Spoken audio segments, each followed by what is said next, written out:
Cause I can read between the lines, I ain't blind. We unwind what they're really saying, genetically modify what you're tasting.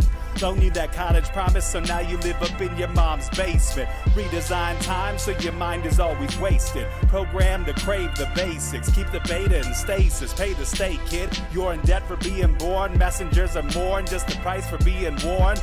Don't be alarmed, disconnect from their machinations. Stop subscribing to the folly of own nations. Bone breaking ain't the answer, cause they seek the ownership of souls. Spread the seeds and watch them grow. Break the chains of control. Break the chains of control.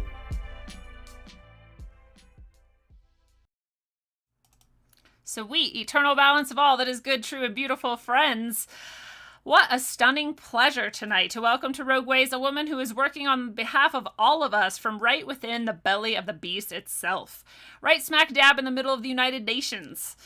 The editor and trainer in intercultural writing for over 18 years, a staff member to the United Nations, a fearless warrior against the onslaught of electronic warfare via 5G rollout. Everybody welcome Claire Edwards. Claire, it's my deep honor to have you here tonight, especially because you're coming to us from the middle of the night where you're at, and I just very much appreciate that. That's excellent. So thank you so much for being here.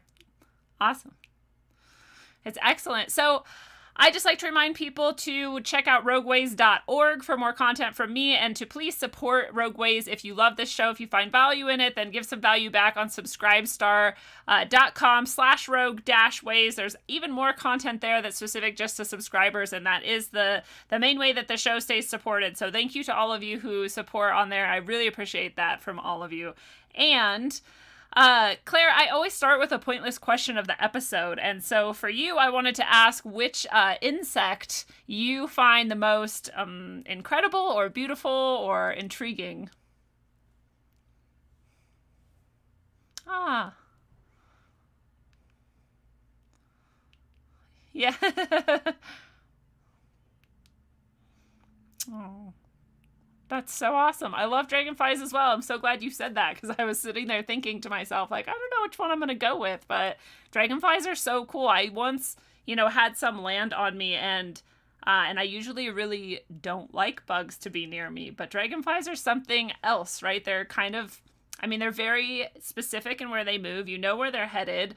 But they send, I don't know how closely you've looked at one before, but while one was sitting on my finger, I saw that underneath it has like this almost like flashing color, and I don't understand. It didn't seem like it could be a reflection from anything, so I felt like it was controlling that color perhaps and like sending maybe messages with it or something, and I don't know because I'm not an entomologist, but it was really, really incredible, and so they're really cool creatures.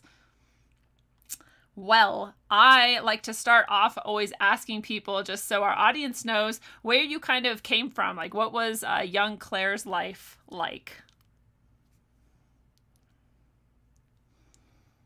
Oh, how excellent.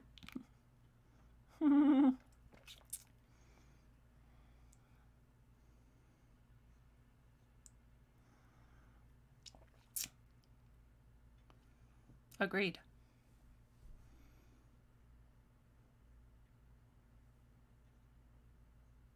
Yes.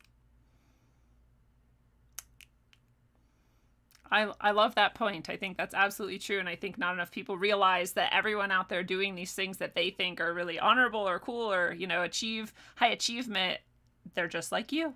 All of them. Mm-hmm.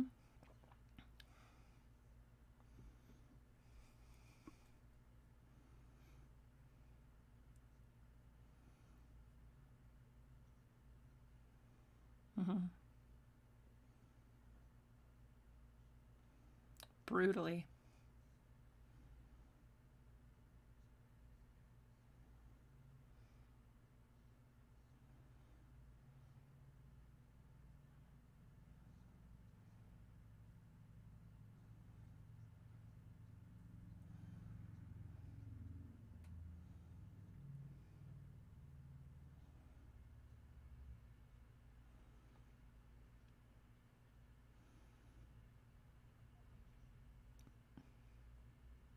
Wow. Yeah.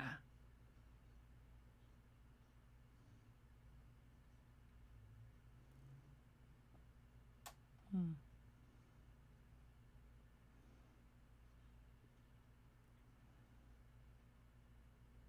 Yeah.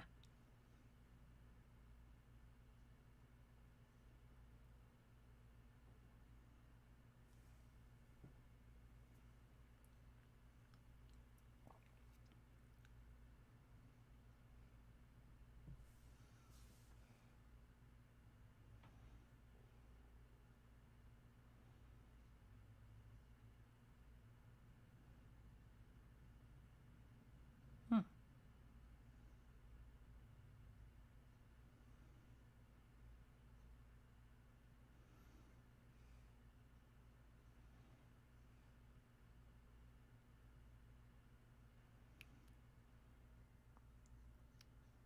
Hmm.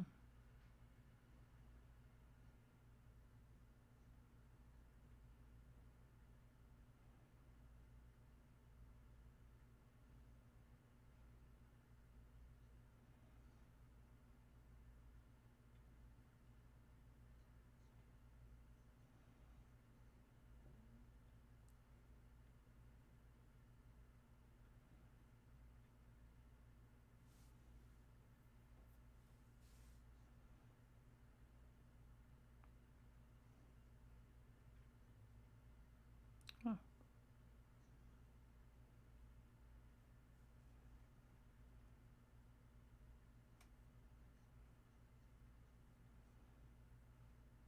true.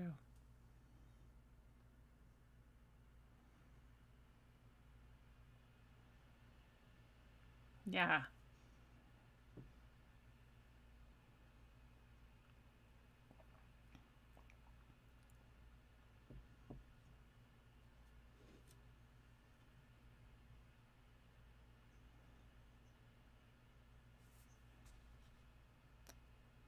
Oh no. People are saying there's no sound.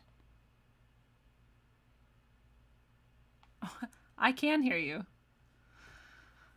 So this whole time no one's heard you. I'm so sorry. That's never happened. I mean, it maybe happened a long time ago, but it hasn't happened for a long time since then.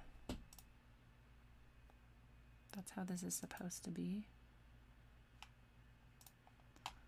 What? I swear I'm plagued by inexplicable audio. Everyone who knows this show knows that.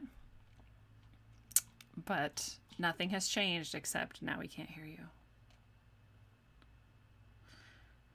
I can hear you just fine. And the sound is set up exactly as it is every time I do this, interviewing people live. It's just not.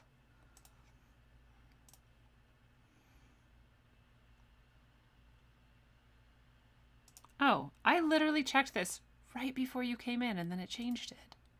That makes no sense. So Zoom changed the audio during the call because before I set this up 15 minutes before we went live, you came in about 3 minutes, 4 minutes, 5 minutes before we went live, and somewhere in between then Zoom, because I check it every time now. I'm sorry, you guys. Can you tell us if you can hear Claire now? And Claire, will you just say something so they can see if they can hear you now? Can anybody hear us? I hope so.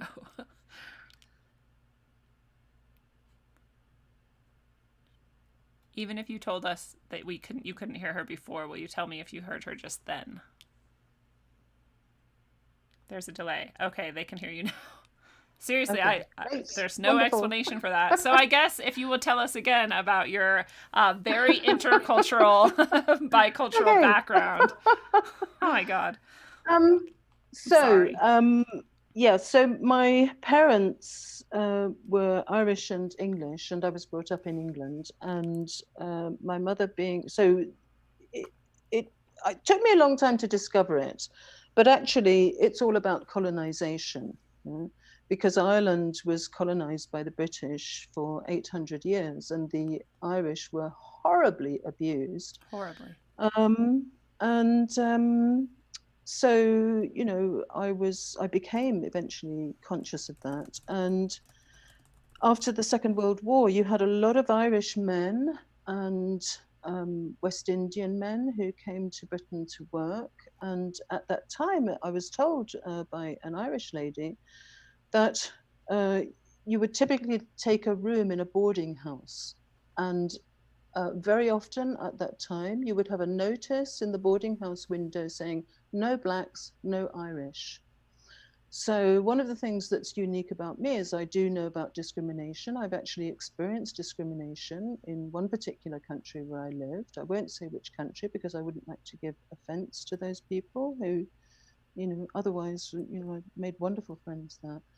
And I'm very much international. My father was a pilot and he was flying all over Africa and the Middle East when I was a child. So way before globalization, we had a sense of a wider world out there. And then as I grew up, when I became an adult, I started living in various different countries. So I've lived in France, the Czech Republic, straight after communism, Japan, Thailand, and Austria, and obviously England. And in addition, when I was working for the UN, I traveled to different countries. So I've been to a lot of different countries for work.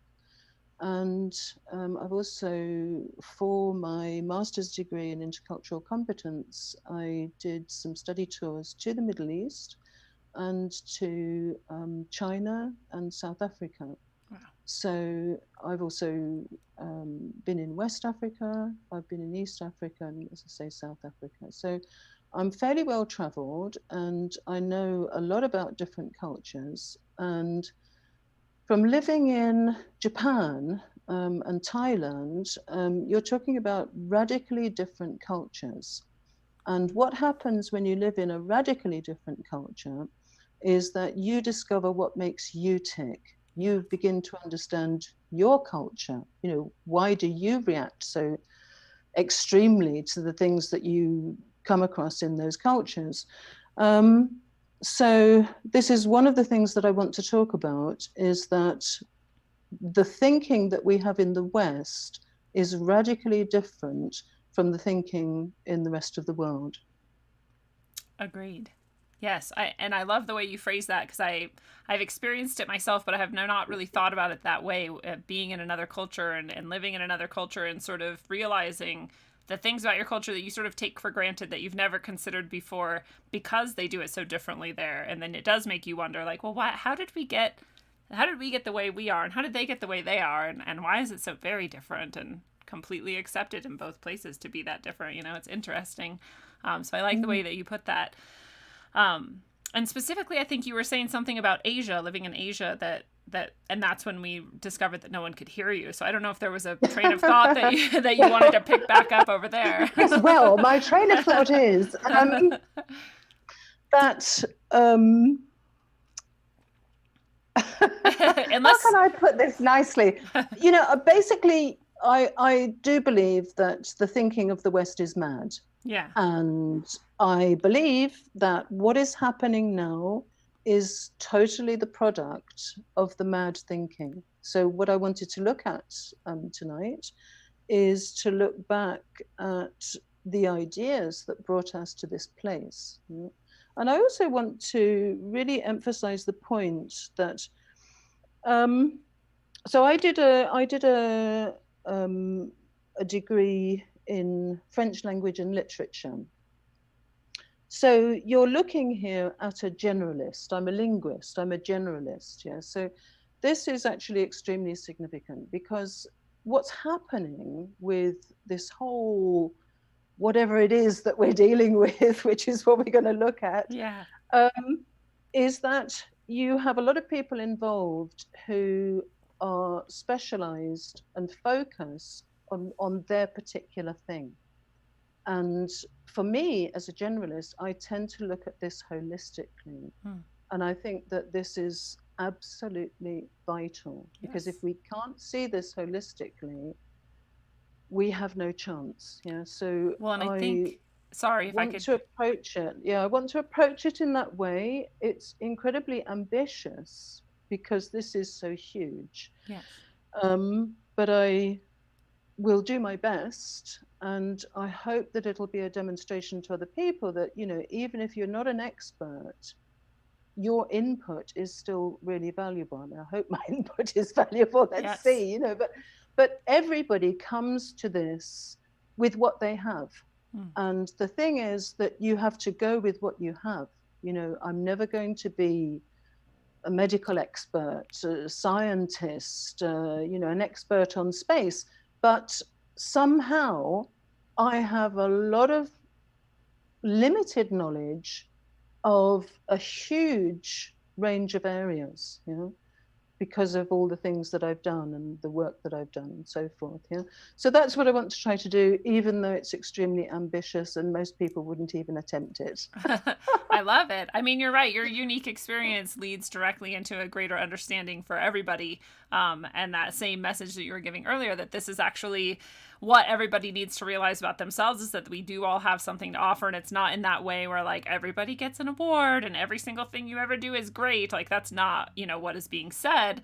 It's not that there aren't, you know, mistakes made or lacks in various areas, but just that you, Exactly, yeah. you can bring something and that thing is valuable. But I also love what you were saying about this holistic, generalized sort of view of things being very valuable, because I think that part of that is proven in that I think, you know, they, whoever they are, like to have cut everything up very, I think, intentionally into very narrow, specific strata in all different, you know, academically, economically, worldwide, in every sort of way. Absolutely. You know, it's called compartmentalization. Yes. Yeah. And that's exactly what they want.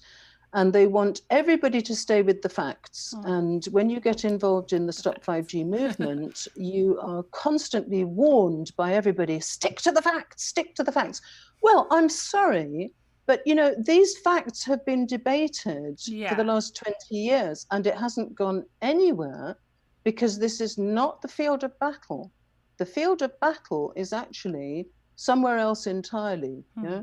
And if you're going to motivate and move people, you need to communicate with them in a very personal and human way. And people are not motivated by facts. You have to go further. Yeah? It's the way you connect those facts. And just to come back to what you said about everybody's contribution being valuable, having been doing this now for over 2 years, I noticed that, you know, a certain person can make a tiny contribution, but it triggers something else. Yes. You know? So everybody has a contribution to make, you know, and I really want everybody to, when they've heard me out, I think they might go into action. Because frankly, if people are not going into action, it means they have not yet understood what this is. Oh, I just have to say thank you to Steve Mercer in the chats for the super chat. We really appreciate that. Thank you so much. And yes, I agree. I think, you know, it can be really hard for us to really believe that we matter, that we can do anything that matters. And so I think people like you sending that message is really important. Just like you're saying, you know, every little action can have this sort of ripple effect. You know, you're having that effect right now. And I think that some people hopefully will hear that. And finally, this will be the time that they've heard it, that they say like, that's true. And I am going to do, you know, something, even if it's a seemingly small thing to you, you know, just every little thing can count. So I think that's really important. Yeah, I think when you're coming from the heart and when you're willing just to stand up, that's everything. Yeah? Yes, absolutely. So where should we go from here? Where do you want to connect this? Well, I think I should start off by saying that however bad you might think this is, it's a great deal worse. That's always scary to hear. It's extremely scary. I've been working on this now for whatever this is, as we say, which is undefined, really. I've been working on this for 26 months now, and never a day goes by, but I don't hear something worse than what I already knew already. And I don't do this part-time. I now work harder than I ever worked in my working life. And I always worked hard. Yeah. But now, when you understand this, you drop everything. Because this has to be stopped. Yeah. This has to be stopped dead in its tracks. Absolutely. And by this, we're talking about 5G, right? No, we're not. Oh, we're not. We're not. What are we talking about? I always laugh with my colleague because we always say this. Because you know, this is much bigger than 5G. It's much huger than 5G. Yeah. this is potentially not just an annihilation event. It's actually worse than an annihilation event. But let's get to that at the end, because what I'd like to do is I'd like to go chronologically. Okay. Yeah. Yeah. So I'd like to start way back in time. And so let's start with the outer circle. In the West, we have the materialist reductionist paradigm. Now, I'm going to approach these things in a simplistic way. Yeah, that suits me, I'm afraid. As I say, I'm a generalist, not a specialist. So I would invite anybody who's much more expert than I am to step forward and explain this in a much better way than I can. Yeah. But I'm going to just do my best. Yeah? I love it. So the materialist reductionist paradigm, this comes from the Greeks, and the Greeks liked to separate and isolate things and put them in categories. You know, so it's liquid, it's solid, it's hot, it's cold, it's long, it's short, or whatever. Yeah. So they love to categorize, and it's because of the Greeks that this is what we do, and this is our thinking, that we separate everything. You know? Now, I'd like to contrast that with the thinking in Asia. So the thinking in Asia, I think, is really exemplified by the Tao symbol, you know, the yin and yang, black and white, because what that shows you is that everything is connected. So, for example, the way the Chinese saw everything was radiating influences. So they didn't do what the Greeks did. They did not separate everything and classify everything. Now, in order for the Greeks to do that, you have to artificially stop the world. Because if you're going to categorize things in this way, then you have to sort of pretend that you're stopping time and stopping the world, so that you can say, oh, so the water is now solid because it's ice. Oh, look, you know, now it's liquid. Oh, now it's a gas. Yeah. Yes. So it's not like that. You know. I was it's just much thinking more about logical. this today. Yeah, it's much more logical. You know, the yin and yang, where continuum. It's a constant dynamic process of change. Yes. You know? And the way they saw the world has actually been vindicated by quantum mechanics. Yeah. So we should have by now, but we'll get to this later. By now, because of quantum mechanics, which has vindicated the traditional belief systems of the East, we should actually have a different view, but we don't. We're still stuck in this materialist reductionist paradigm. Yeah? So let's move forward to some of the events. So, all right, let's look at Christianity. So when I was in Japan, I was brought up a Catholic, but I'm not a practicing Catholic, and I wouldn't necessarily have called myself anything in particular until I went to Japan. And then I realized in Japan that anybody who really comes from Europe has a Christian background. It's inescapable. It's embedded in the culture, and your instincts, your values are based on that. Yeah. So let's look at Christianity. So the Catholic Church did not believe in usury, in lending money for profit. And then you had the Reformation and Protestantism. Now, the interesting thing about Protestantism is that it promoted and viewed positively the idea of making money. You know? So capitalism flourished after the Reformation. You know? Then we could say you have Newton. So Newton's conception of the universe was mechanistic. You know? He saw it like a clockwork mechanism. You know? Now, until that point in time, so up to the Renaissance, you know, you had the alchemists and you had magic right up to the Renaissance. You know, there was a strong sense of spirituality. And to go back to Asia, this is really, I think, with Newton, you could say there was a big split there between Western thinking and the rest of the world, because if you talk to a Japanese, they are much more likely to compare themselves to a plant, to something organic, yeah, like a reed, bending with the wind, yeah. But increasingly, and you will have noticed this, in the West, we tend to compare the body to a machine. Yeah, Yeah, we do. everything is viewed as a machine, so the body is a computer, the brain is a computer, and this sort of thing. We have these analogies all the time, and it's commonplace, yeah. Right. But it would not be commonplace for Japanese traditionally. Yeah. So next we could look at Rene Descartes, who really, this was the point at which spirituality was really relegated to the sidelines. Yeah. So we really went into materialism as of that point. Yeah? So now we've got the mechanistic worldview, and we've got the materialism, and spirituality was sort of relegated to the business of the church, which you might do on a Sunday if you were silly enough to do it. Yeah. But it really, it's a bit of nonsense. It really has no place in our daily lives, yeah? Apart from those people who pray. These are not my thoughts, yeah? Right.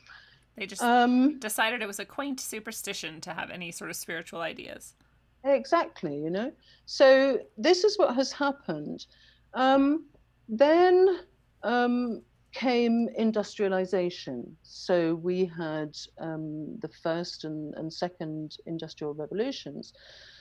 So the first industrial revolution was steam, and the second was electricity and gas. Yeah?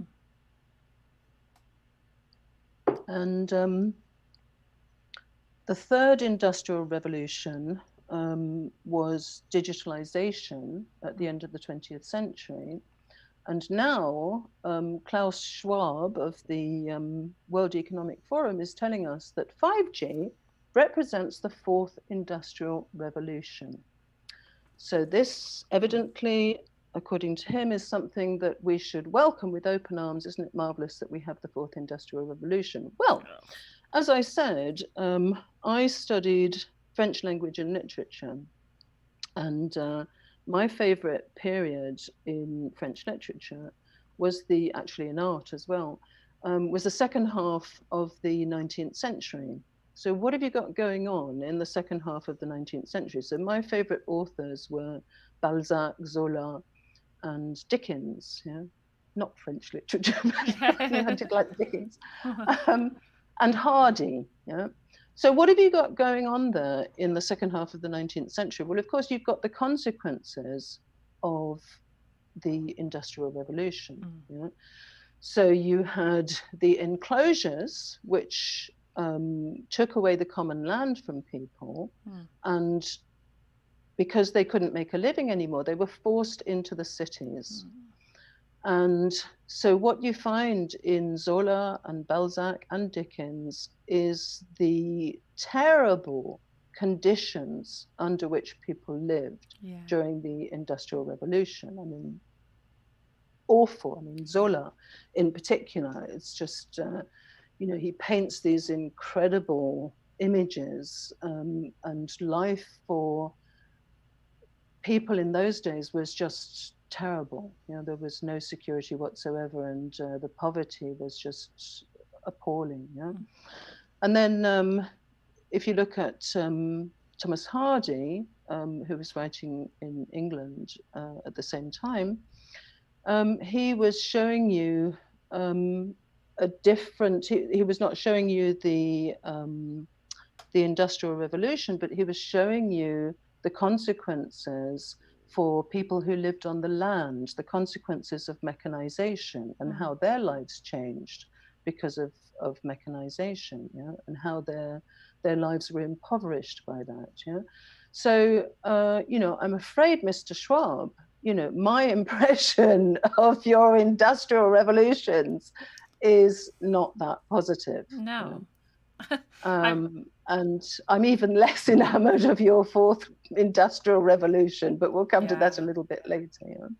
Yeah, it's really disgusting to think that I guess we all sort of have been trained to feel like the very soft chains that were made in these revolutions are very nice. We have all the trappings of modern life, and we think that we love that. But I often think, I think I'd be happier before all of this. I think that there are a lot of people living out there in the world who haven't yet succumbed to all of this modernization that are happier. And yeah, I don't want any more modernization. Let's go back, maybe. I don't know. Well, I'm going to bring some different ideas into this. And so let me talk about the Seven Fires prophecy of the Native Americans. And some people say that it's not true, but I think it nevertheless has a very important message.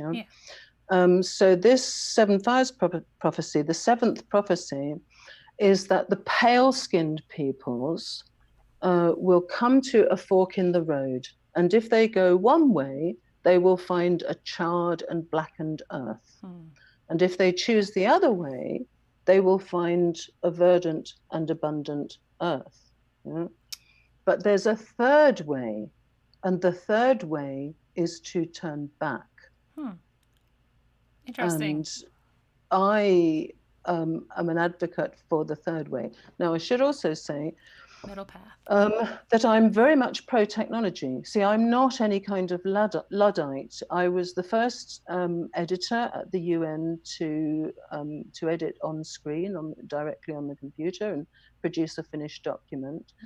I've always been interested in computers. I had a computer, a little Amstrad, extremely early, and I used to love making that do what I wanted it to do.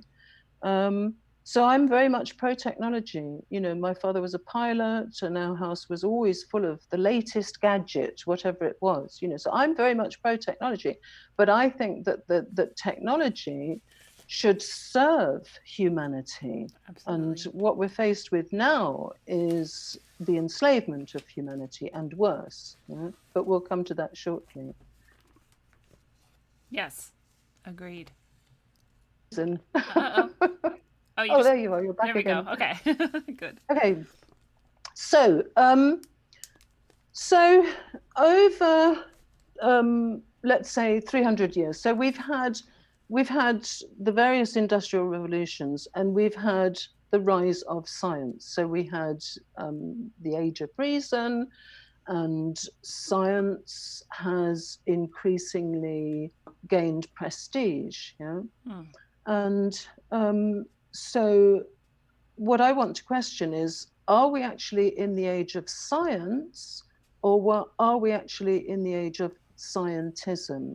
Yeah. Because it seems to me that, science is all about keeping an open mind. So you hold a hypothesis until it's revised. But that's not where we are. We have science pushed at us now as if we're all totally ignorant, and we need somebody, some expert is constantly rolled out on the television. Somebody in a white coat is supposed to impress us and blind us with their science. But in fact, this is precisely what is taking us now to potential extinction. Absolutely. So I'll give you two examples which I really like. One is the Big Bang theory. You notice that? Yeah. The Big Bang theory. Yeah. Absolutely. But we're supposed to take this as fact. We're all supposed to accept this. It's established. Right. Well, I'd like to quote Terence McKenna, who said, "Give me one free miracle and I'll give you the rest." Yeah, exactly. Yeah. The axiom upon which you stand is sound, cool, and if it's not, everything falls down. And the other one is Darwin's theory of evolution, which again people take as established fact. It's not. It's a not. theory. And frankly, Yes. in the light of what we've discovered since, it's bunkum. It's absolute bunkum. We know this now. You have the experiments of Luc Montagnier, who was a Nobel laureate, who discovered that everything has a frequency. So this is what we should know, but we don't know. Yeah. And this is the fraud and the trick that has been played on us. Luc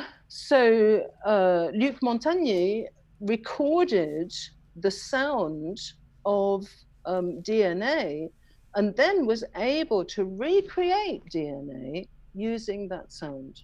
Wow. Yeah. So this shows you see what we should know now and we don't. This is why I talk about the materialist reductionist paradigm, is that we do not realize that everything is about frequency. There is nothing solid. The more recent science, so we used to have this image of the atom, with the electrons spinning around, the solid nucleus. Well, they say now that there may be no matter at all, that everything is just permanently in motion, which takes you back to the Tao, the yin and yang. Everything's in motion. And everything is a field. There's no hard edge. And everything is a field. So there's nothing solid.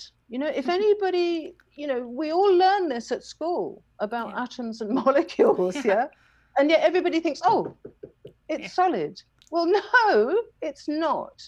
What you're meeting is electron repulsion. When you touch something, you're touching a field. You're not touching a solid object, because nothing is solid. And yet we'll just say they, because we don't know who they are, or at least we haven't defined them yet. We'll come to them later as well. So they would have us believe that we're still living in a material world. And this is why, when you try to get through to people and say, well, look, hang on, this wireless technology is going to kill you with all these different frequencies, they're like, oh, nonsense, it doesn't do any harm at all. Everything's quite solid, isn't it? Well, if you understand that the entire body is made up of different frequencies, the entire body is electrical. Every organ has its own frequency. Your body, unique to you, has its own frequency, and so on and so forth. So, of course, if you're going to saturate the planet with microwave radiation, which is what 5G is all about, I would say that life developed on this planet with the Schumann resonances for millions of years. And now suddenly, since about whenever it was that they invented the magnetron and produced all this microwave radiation, so now you have the planet saturated with microwave radiation, and that's set to become much, much worse very shortly when they turn on 5G fully. It's not fully on yet, but it's not just about 5G. I should hasten to add that this is not about 5G. You'll find a lot of campaigners campaign on the basis of 5G. This is not about 5G. Okay, in one sense, it is about 5G, but there are aspects that I'll deal with later. But this is actually about wireless technology, because cell phones were never tested for health or safety, and wireless technology was never tested for health or safety. That's it. Now, the only thing you need to know is that this is alien to our biology, and it's alien to the planet. So if life evolved with the Schumann resonances, and now you saturate the planet with microwave radiation, well, I suggest that something extremely serious is going to happen. And in fact, can I demonstrate that? Yes, please. I've got, if I can find it, lined up a few bits and pieces that I can show you. I love that phrase. How to share my screen? Yes, I think I can. Oh, I might have to allow Okay. you. So where are we? All right, now you can share. I love the phrasing. It's alien to our biology and our planet, because I think of it that way. That's all you need to know. Right. You don't need to know well said. anything else, because that's everybody thinks it's all terribly complicated. And you've got to start understanding frequencies and wavelengths, and you don't have to. It's just alien to our biology. It's alien to the planet. That's it. That's it. Yeah. That's perfect. We can't have this because it's a killer technology. That's it. That's all you need to know. Yes. That this is going to lead in very short order to our extinction if we allow it to happen. I don't seem to have saved that one. So, oh, wait a minute. Yes, I did. Yes, I did. Just have to find it. And it's interesting to me to think about it as alien, to our biology and our planet too, because we've heard a lot of these sort of tech gurus who deal with anything from the D wave to our atom smashing, CERN and other sort of atom smashing devices, both of which are using untested technology as well. And we've heard them talk about contacting alien intelligences and other intelligences from other dimensions. And so it's just interesting whether or not you intended that correlation. In my mind, it correlates as well. Totally. This is my point. I think that we are dominated now by science. We have no balance. That's why I went into Newton and Descartes, is that we've completely, I would say at this stage, really completely eliminated spirituality.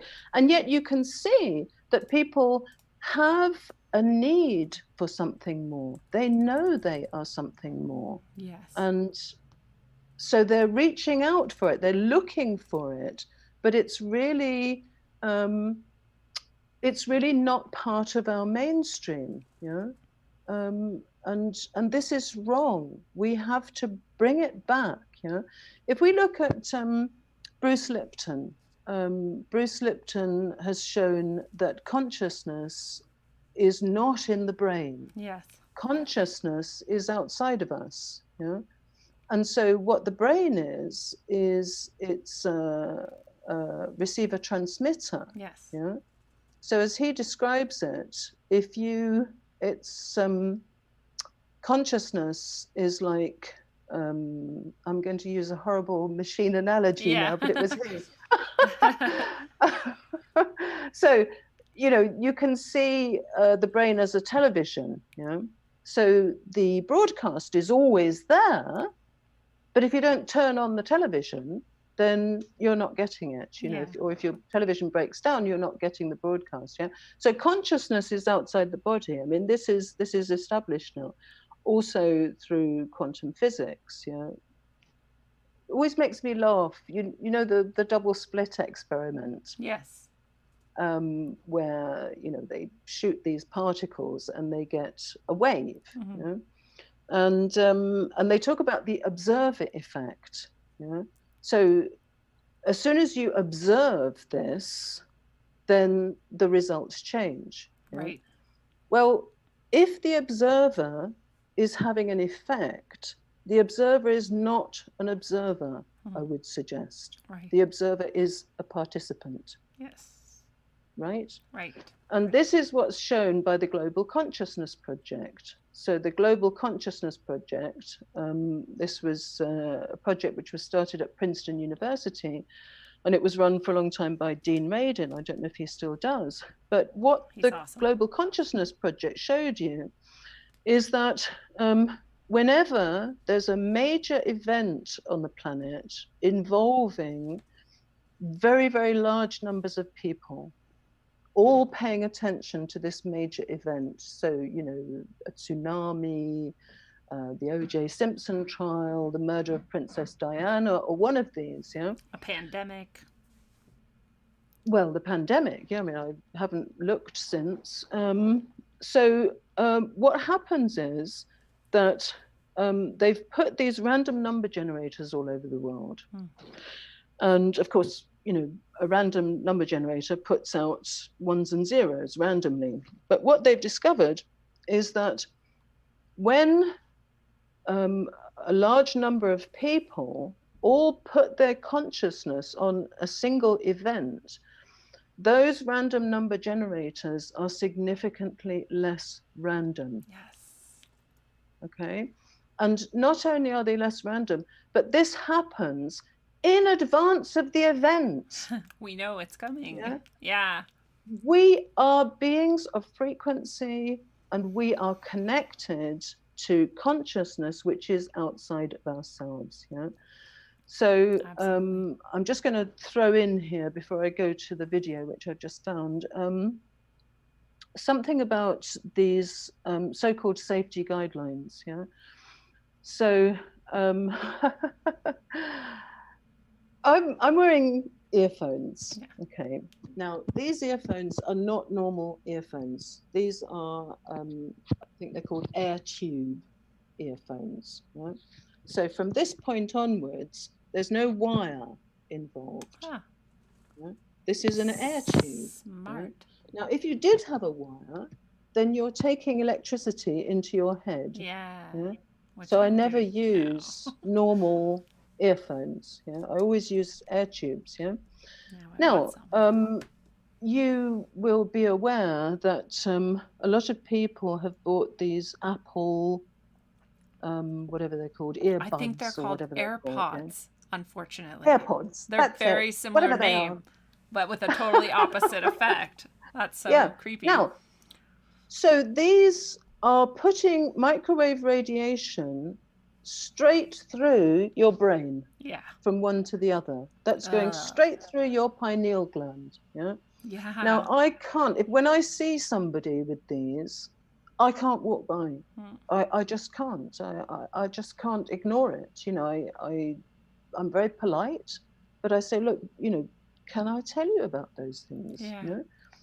And so this happened not so many weeks ago, and I stopped this lady, and she's very nice, and I pointed it out to her, and she said, "Oh, but Apple's a big company. They couldn't do something like that. They're regulated by the government." I had to laugh. Maybe you don't remember all the other things that the government let happen. Yeah, I know. It must be nice to have that kind of faith. Yeah. But, when you know about the fraud of wireless technology, it hardly washes. But anyway, so my point is that actually I've forgotten what my point was. Oh, that was it. Yes. No. So my point is that the government wouldn't do this. That's my point. Now, so people will say to you, when you say, "Oh, wireless technology is a killer technology," because that's what it is. It's a weapon. All of it is a weapon. Yeah. People will say, "Oh, but the government regulates this." Okay, so let's have a look at these regulations. Yeah. Yeah. Now, for a start, the person who first dreamed up these so-called safety guidelines. Now, bear in mind that they're safety guidelines. They're not legal limits. There are no legal limits. There's just safety guidelines, which are a little bit optional, really, aren't they, if they're guidelines? Well, that'd be nice if that applied to me in mask wearing, but it doesn't. Right? It? Absolutely. It's one rule for them and another one for everybody else. Always. So the person who dreamed up these guidelines was a man called Herbert P. Schwann, who was formerly a Nazi scientist. Of course. It always comes back to the Nazi scientists.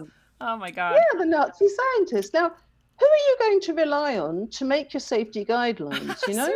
Oh, I think I'll ask a Nazi scientist, especially one who used to work at the Kaiser Wilhelm Institute for Anthropology, Genetics, and Eugenics. Oh, God. Why not ask him? Why not ask him to make some nice guidelines? Yeah. Wow. So he dreamed up these guidelines. Yeah.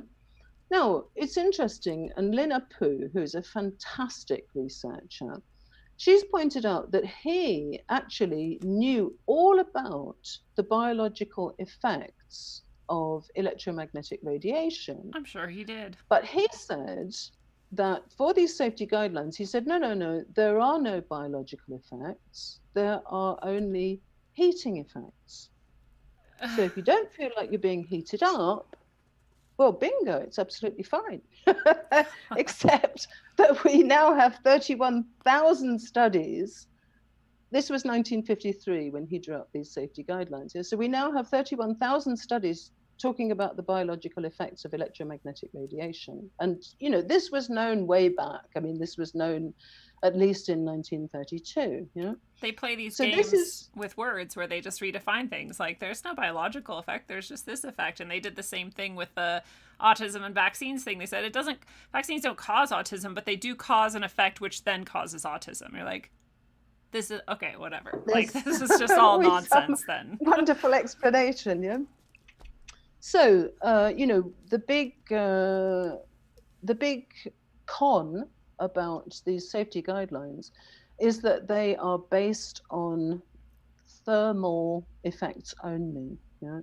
So they're based on heating effects only, and they're not based on biological effects. And right up to this day, despite the fact that we've got in excess of 31,000 studies talking about the biological effects, the industry and the regulators are still insisting there are no biological effects. And these guidelines were renewed by the Federal Communications Commission in the US and by the so-called International Commission on Non-Ionizing Radiation Protection in Germany, which is not international, it's not a commission, and it doesn't protect against radiation. It's actually more or less an industry club. They've been accused of conflicts of interest so many times, I couldn't even list them. You know? So let's have a look at these safety guidelines. Yeah. So last year there was an article written by somebody who was looking at the various regulatory bodies. And he said that Professor Lennart Hardell went into a top floor apartment in Stockholm in Sweden and measured the exposure to electromagnetic radiation because there was a very large antenna within about 10 meters of this top floor apartment, and it was making people sick. So he went in and he measured, and the person who wrote this article compared that measurement to the so-called safety guidelines. Yeah?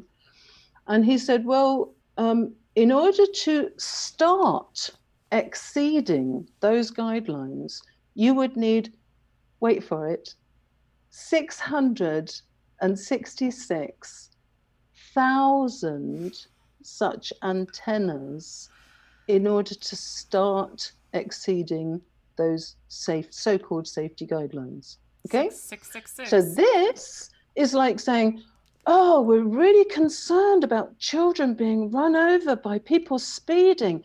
We need some speeding limits for these cars.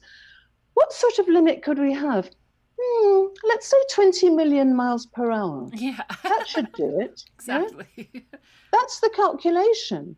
This is how totally ludicrous these guidelines are.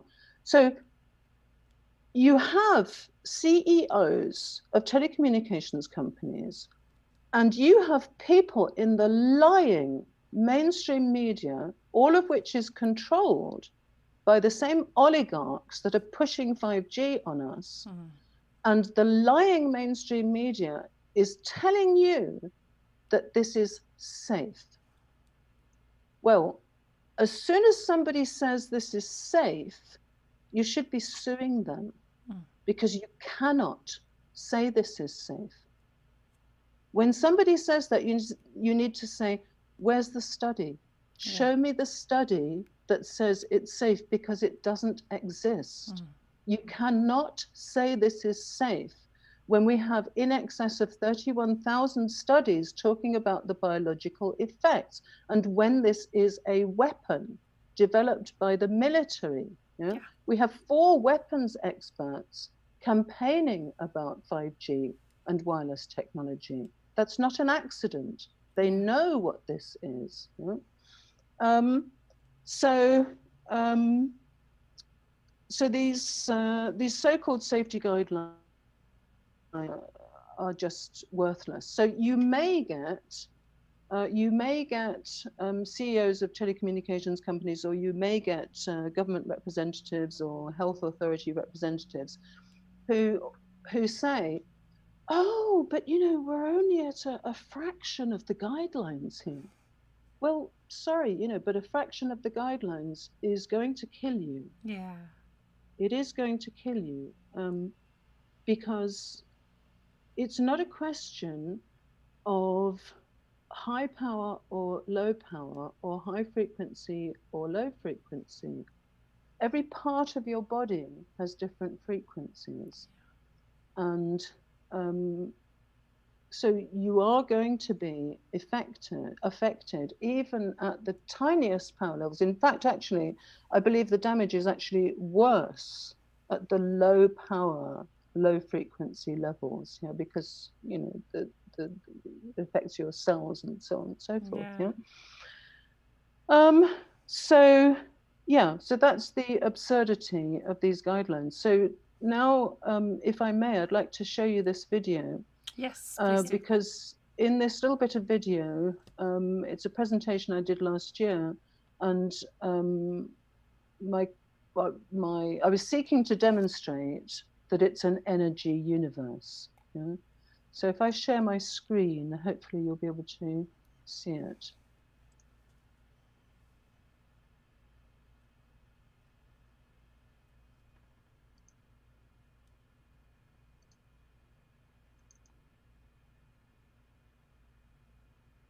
Can you see that? Yes, we can. Okay, brilliant. You may want to turn the volume up on the video. It's a holistic universe. Things are not separate. And does it matter? Well, now that 5G is coming, it very much matters whether we understand this or not. It's still very quiet if you can turn it up. I don't think I can turn it up Probably anymore. know about No. in cymatics you can. That's the maximum. Otherwise, I can just turn the volume off and I can just explain it to you. Would that be better? It might be. Yeah. Okay, let me do that then. Okay. Put sand or flour. So let's just go back to the previous bit. Yeah. So is it a matter or is it an energy universe? Yeah. So what you have here is one of these pictures is the brain, and the other picture is the universe. I love that. I couldn't tell you which one is which now. Right. That's how similar they are. So Harold Saxton Burr pointed out in 1973 that it's not matter that produces electromagnetic fields, it's electromagnetic fields that organize matter. And this is so logical once you start looking at this. Yeah. So this is about the field of cymatics. So in cymatics, if you take sand and put it on a plate above a speaker and then put sounds through that speaker, according to the nature of the sound and the pitch and so forth and the vibration that's being put out, the sound organizes itself in different shapes. Yeah. So there we have it. Yeah, that matter is a product of electromagnetic fields. Yeah. Absolutely.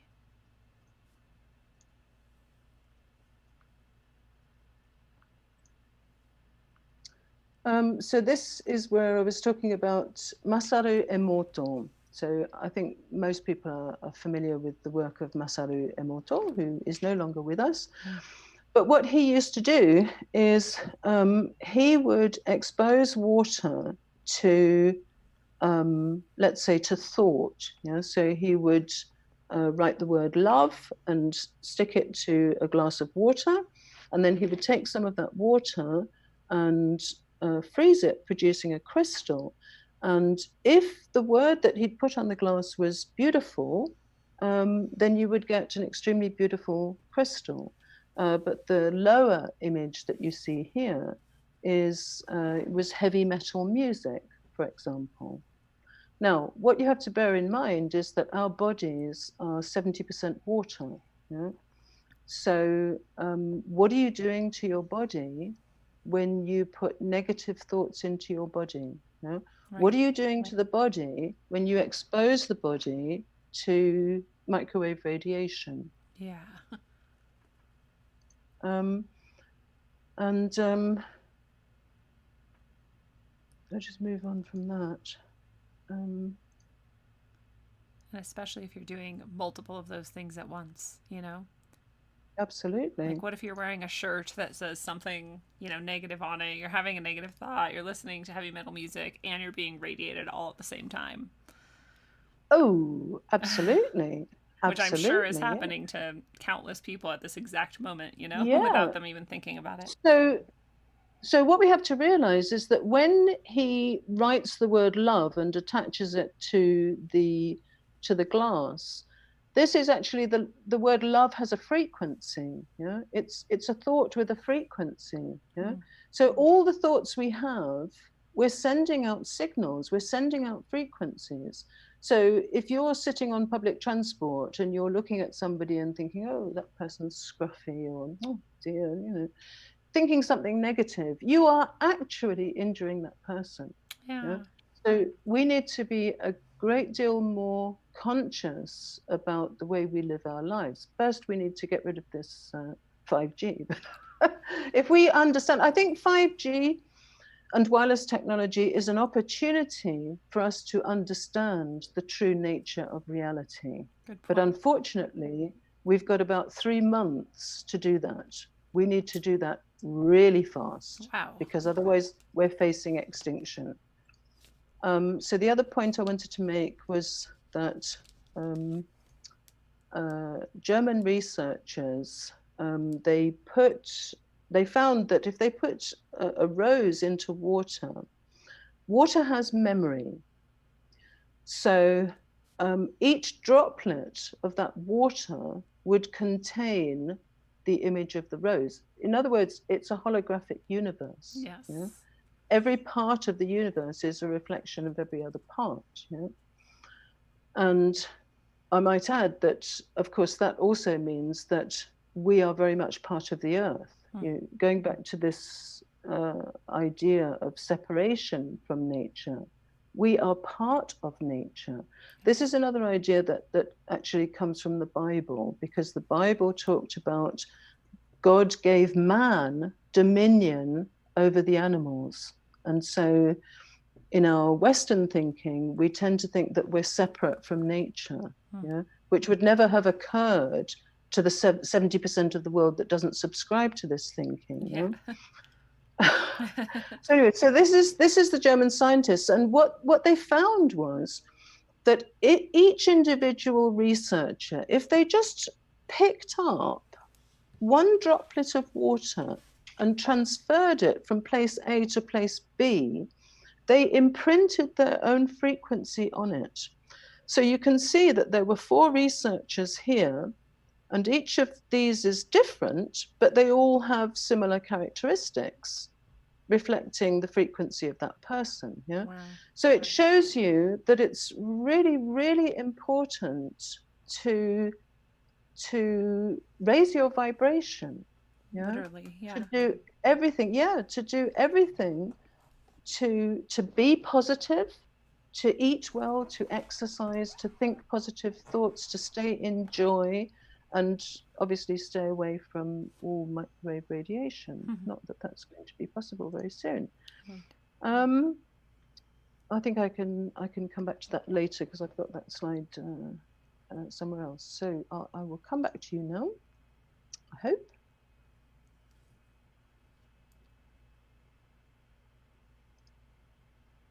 Yes. There you Good. go. Excellent. Okay. I love So, those experiments that show, you know, and I don't ever understand how materialists can ignore things like the work of Dr. Emoto or the other ones that you mentioned that show, like you were talking about, that consciousness is outside of us, that our consciousness literally affects everything around us, and that the consciousness of other things is affecting us.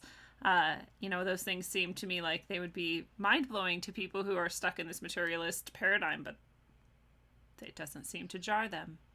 well, the fact is that it's our beliefs that dictate how we see.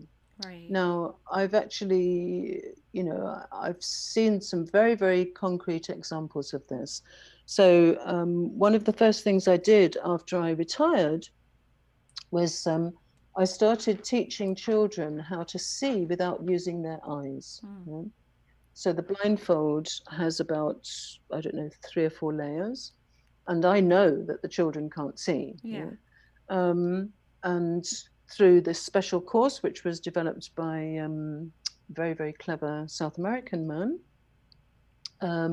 you can teach the children to see without using their eyes. So I taught them, they would read books, they would throw balls, write on blackboards and, perfectly functioning, without using their eyes. Wow.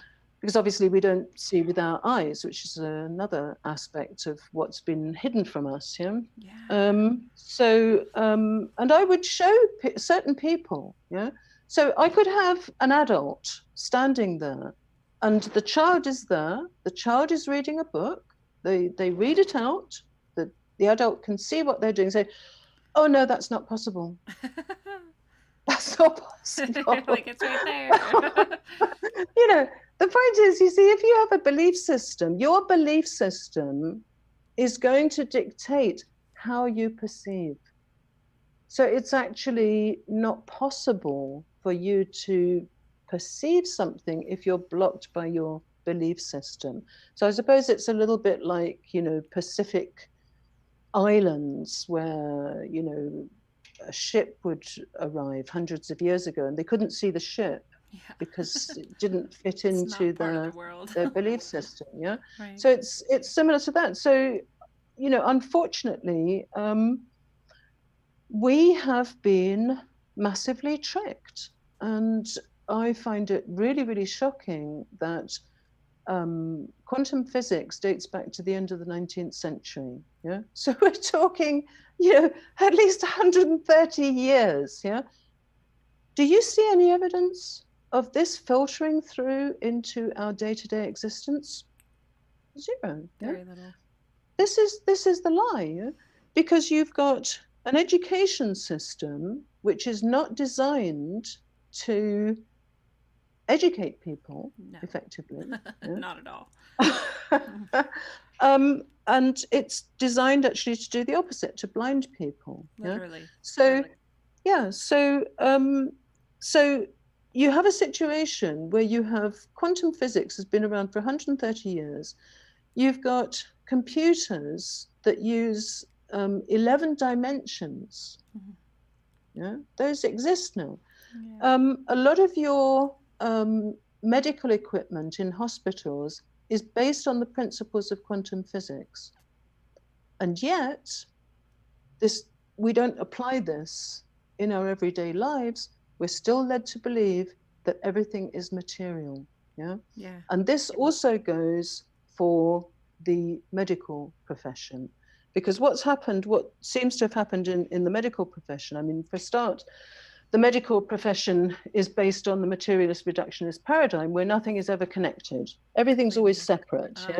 So you've kind of assembled, the kidneys and, the heart and, you've got all these different bits of your body, Yeah. And I was told by a doctor last year that in hospitals, they don't talk about, Mrs. Smith or Mr. Jones and their problems. No, they talk about the stomach in room 4. Wow.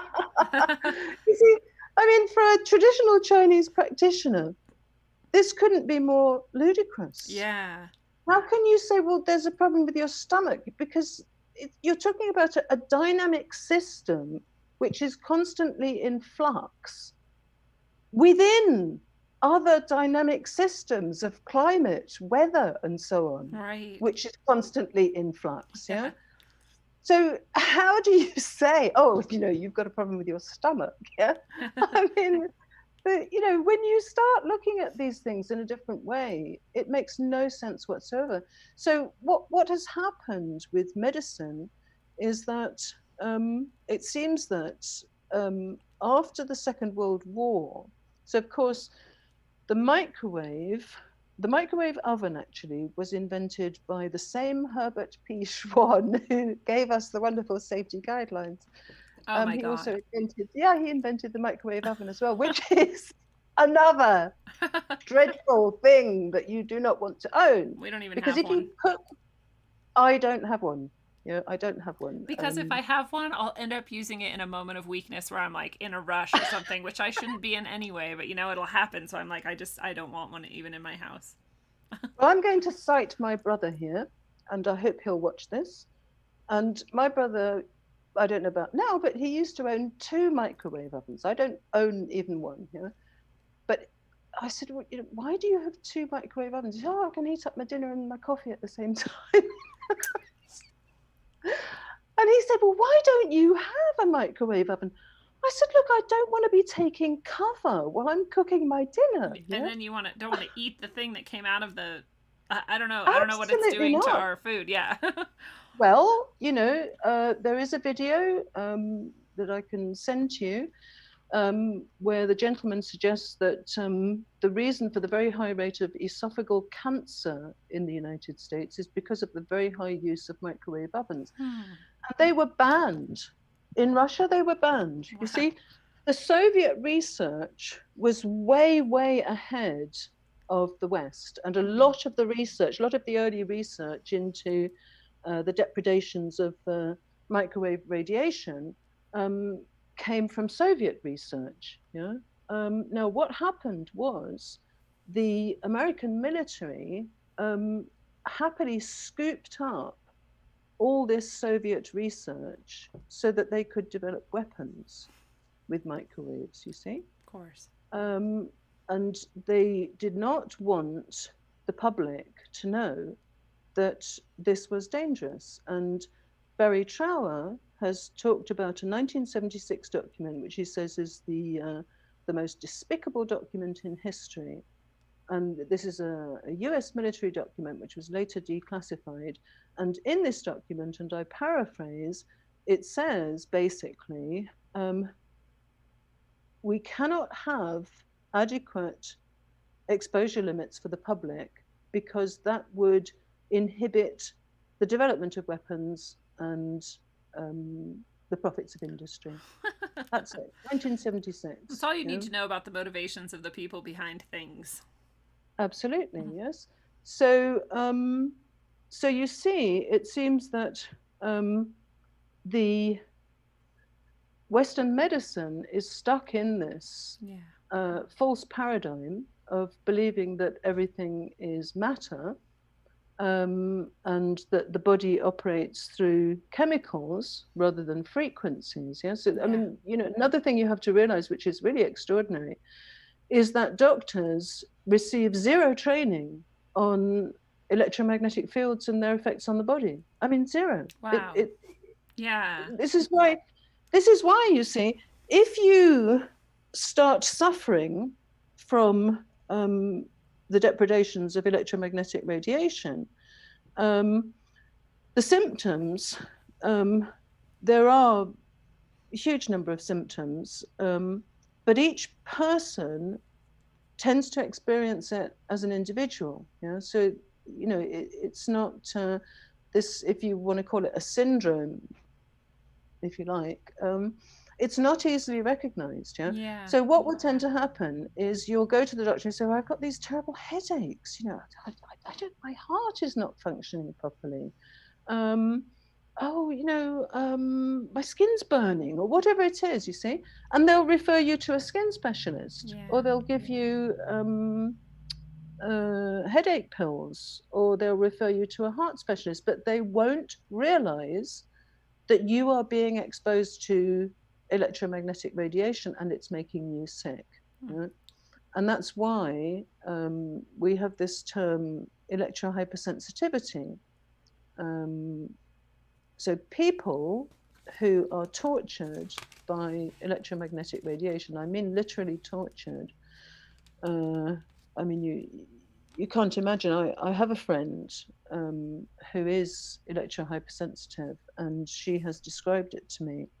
And it is literal torture. I mean, you know, she says it's like somebody takes a knife and puts it in your eyes, puts it in your ears, stabs you around the body, buzzing organs, headaches, nausea.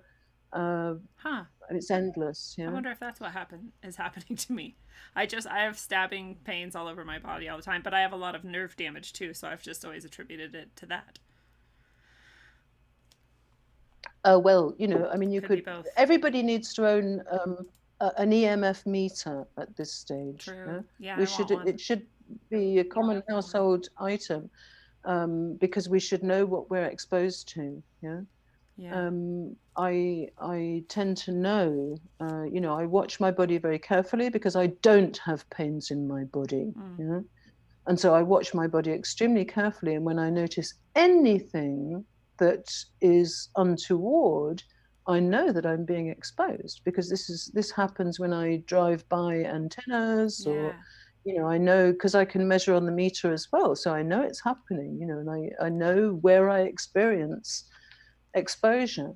You know? Yeah, but well, I've also, when I'm driving under those large you know, power line, the giant ones that look like weird, like walking people. They're like giant. I don't know. They're huge, multi-story, and there's power lines are going. And I know the ones you mean. Yeah. Big line across the landscape. When I get near those, I just like my whole body is so uncomfortable and tingly, and it's like I want to run away. And it's not necessarily pain, but I just notice it every single time. And I think people think I'm crazy, you know, but I'm like, you can't feel that. Like I can feel that. Very clearly. So this term electro hypersensitivity, so this is a political term, because electromagnetic radiation kills. I mean, that's it. I don't need to add anything to that. It kills. That's you know, it's not good for us. Yeah. And so some people you see, it's damaging all of us. It's injuring all of us all the time. But for some reason, some people feel it much more, and we don't know why. Yeah? There are canaries. And so they're the canaries in the coal mine. Yeah, absolutely. So we figure that even before 5G, there are something like 100 million so-called electro hypersensitive people around the world. Yeah. Now, so-called electro hypersensitivity is cumulative. Yeah. So somebody will say, "Oh, they put in an antenna. You know, I'm tortured ever since." No. You were cumulatively building up a problem over time. So, for example, I was talking to a gentleman. I won't say where he is to keep anonymity, but he had been wearing a hearing aid for 10 years, yeah? And he told me that in the last year or so, he has, whenever he, for example, goes into a coffee shop and somebody sits down with a mobile phone or cell phone near him, he will just get this searing pain all down his jaw and going down into his body. Yeah. Wow. Well, it's because he's been feeding. This is why I said about the air tube headphones. Yeah. So it's because he's been feeding in electromagnetic radiation into his body for 10 years, and cumulatively, he's been building up a problem. And now, I'm speaking anonymously, so I think I can say it makes him feel suicidal. Oh. Yeah. Because the pain is so terrible. Yeah. Now, so-called electro hypersensitive people, they can no longer live in society. I mean, you have to imagine this, because I actually saw this happen to my Swedish friend. virtually overnight. And so you're tortured, you've got knives going into your body all over, and you feel nauseous and all the rest of it. And it's because this is actually was the last straw for my friend, that somebody actually came and put an antenna right outside her house. And if that antenna goes in, you are homeless. You're not homeless in 2 weeks' time so that you can pack your suitcases and pack up. No, you are homeless now because you are now tortured. You have to get out of there. You have no choice. So a lot of so-called electro hypersensitive people end up living in, well, obviously they can't live in society because it's saturated with electricity. And a lot of them end up homeless, jobless, and living in their car in the woods because it's the only place where they're not tortured. Now, the problem with 5G, this is the difference with 5G, is that the term used in all the literature is to blanket the earth. This is a global agenda. I went and before I became involved in this topic, so if I just go back in time a little bit, I don't know when it was, but about 8 years ago, I listened to Professor Ole Johansson talking about the dangers of electromagnetic radiation. He was on YouTube, and I listened to that. I was quite terrified. So I got myself a meter and I took some measures to protect myself, told my family, and then carried on with my life. And then in December 2015, at the UN in Vienna, when I was still working there, they started putting up public access points on the ceilings. And these public access points were for boosting cell phone signals and for Wi-Fi. Now, there was no justification in citing these things along the corridors where the staff worked, because the staff had cabled computers. They didn't need these cell phone boosters, and they didn't need the Wi-Fi. I mean, if they wanted to make a call on their cell phone, they could leave the building. And of course, by definition, a public access point is designed to serve a large public area. But these things went up on very low ceilings in very narrow corridors with metal walls. So then not only do you have this incredibly powerful thing pounding out all this electromagnetic radiation, but it's also bouncing off the metal walls and bouncing multiple times on and off your body. So it's like the worst situation. So when I saw these go up, I spent the next the next year or so trying to get through to everybody at that place, the chief medical officer and the chief administrative officer and the staff association and so forth. And I tried to warn everybody, but of course, nobody knew about this problem. So nobody took any notice of what I was saying. And I said, this is catastrophic. This is going to kill people.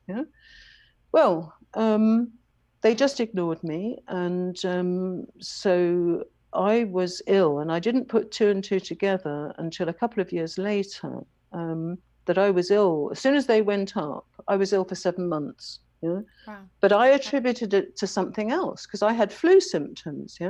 I had flu, cold for 7 months. But it wasn't until 2 years later when I realized, oh, well, that was when those things went up. Oh, okay. So I couldn't wait to get out of there, and I took early retirement. And about 14 months or so, 16 months or so after I had left, the Secretary General came to Vienna, and I thought, well, nobody's listened to me about this. I'll go and tell him. So I went and I told him. He had a meeting with staff, and when you're retired, you still have a grounds pass, so you can still go in. So I went in and I told him about the dangers of wireless technology and 5G. And he laughed. Yes, which I find frankly incredible. I mean, while I was talking, he had about 3 minutes to decide how to respond to me. Yeah? And he responded to me by making a joke. Oh, ha ha ha ha! I've just put those up on the ceilings in my house. Oh, you know, and everybody laughed with him as if I was a complete nutcase for even, bothering to raise this issue. How rude. But subsequently, well, I mean, when somebody comes to you and says, I'm very concerned about the health of 4,000 people. Yeah. And then you have make documentation, It's not like you're just like came out of nowhere. I happen to know, anecdotally, that people have died. There's been vast numbers of people with breast cancer, vast numbers of people with burnout, which is another consequence of exposure to electromagnetic radiation. So I happen to know anecdotally that there have been consequences, very serious consequences, because nobody associates this with this exposure, this very high exposure. So anyway, I didn't find out until after I'd spoken to him that actually this man is a physicist and an electrical engineer, and he actually taught about telecommunications signals early in his career. So if anybody should have understood what I was talking about, it should have been him. Yeah. But anyway, I warned him about wireless technology and 5G. And what did he then go on to do? He then went on to organize a high-level panel on digital cooperation. Yeah? And this included all your usual suspects. Melinda Gates was the co-chair. The demonic ambassador.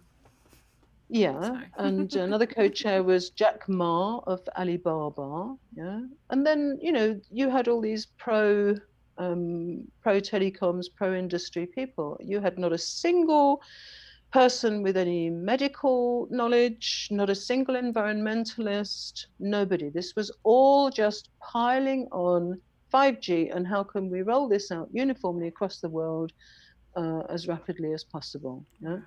And that wasn't the only thing he did. He brought out his strategy for digitization or whatever it was, And basically, 5G was inserted in all the UN programs. Yeah? So it was pushed across every single UN program. Yeah? And that was after I brought to his attention the potential dangers of 5G. Yeah? I mean, that's pretty intentional. I mean, I doubt there's many things that have been, intentionally pushed across all those programs at once that we could look at and see an equivalent for. We might be heading towards the point where we start talking about conspiracy. Yeah? Yes. I think perhaps we should start talking about that. Yeah. Let us do that. Yeah. Now, before I start talking about conspiracy, I always have to qualify that. Because unfortunately, the CIA in 1965, I believe, when the Warren Report came out, the Warren Report on the killing of President Kennedy with the magic bullet. Yes. Remember the one that sort of, did 180 degrees several times? Yes.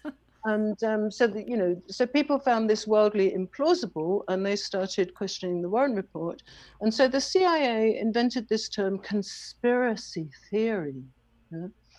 And now this must be one of the most successful memes of all time, because nobody will open their mouth to talk about any conspiracy whatsoever without sort of apologizing. Oh, I suppose I sound like a conspiracy theorist. Yes. Well, sorry, folks, but get two oligarchs together in a room.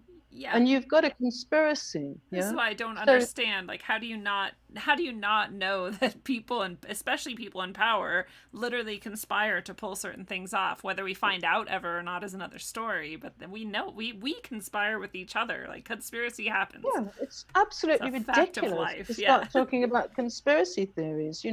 And so I wish people would stop using this term because they're just playing into the hands of the oligarchs, quite honestly.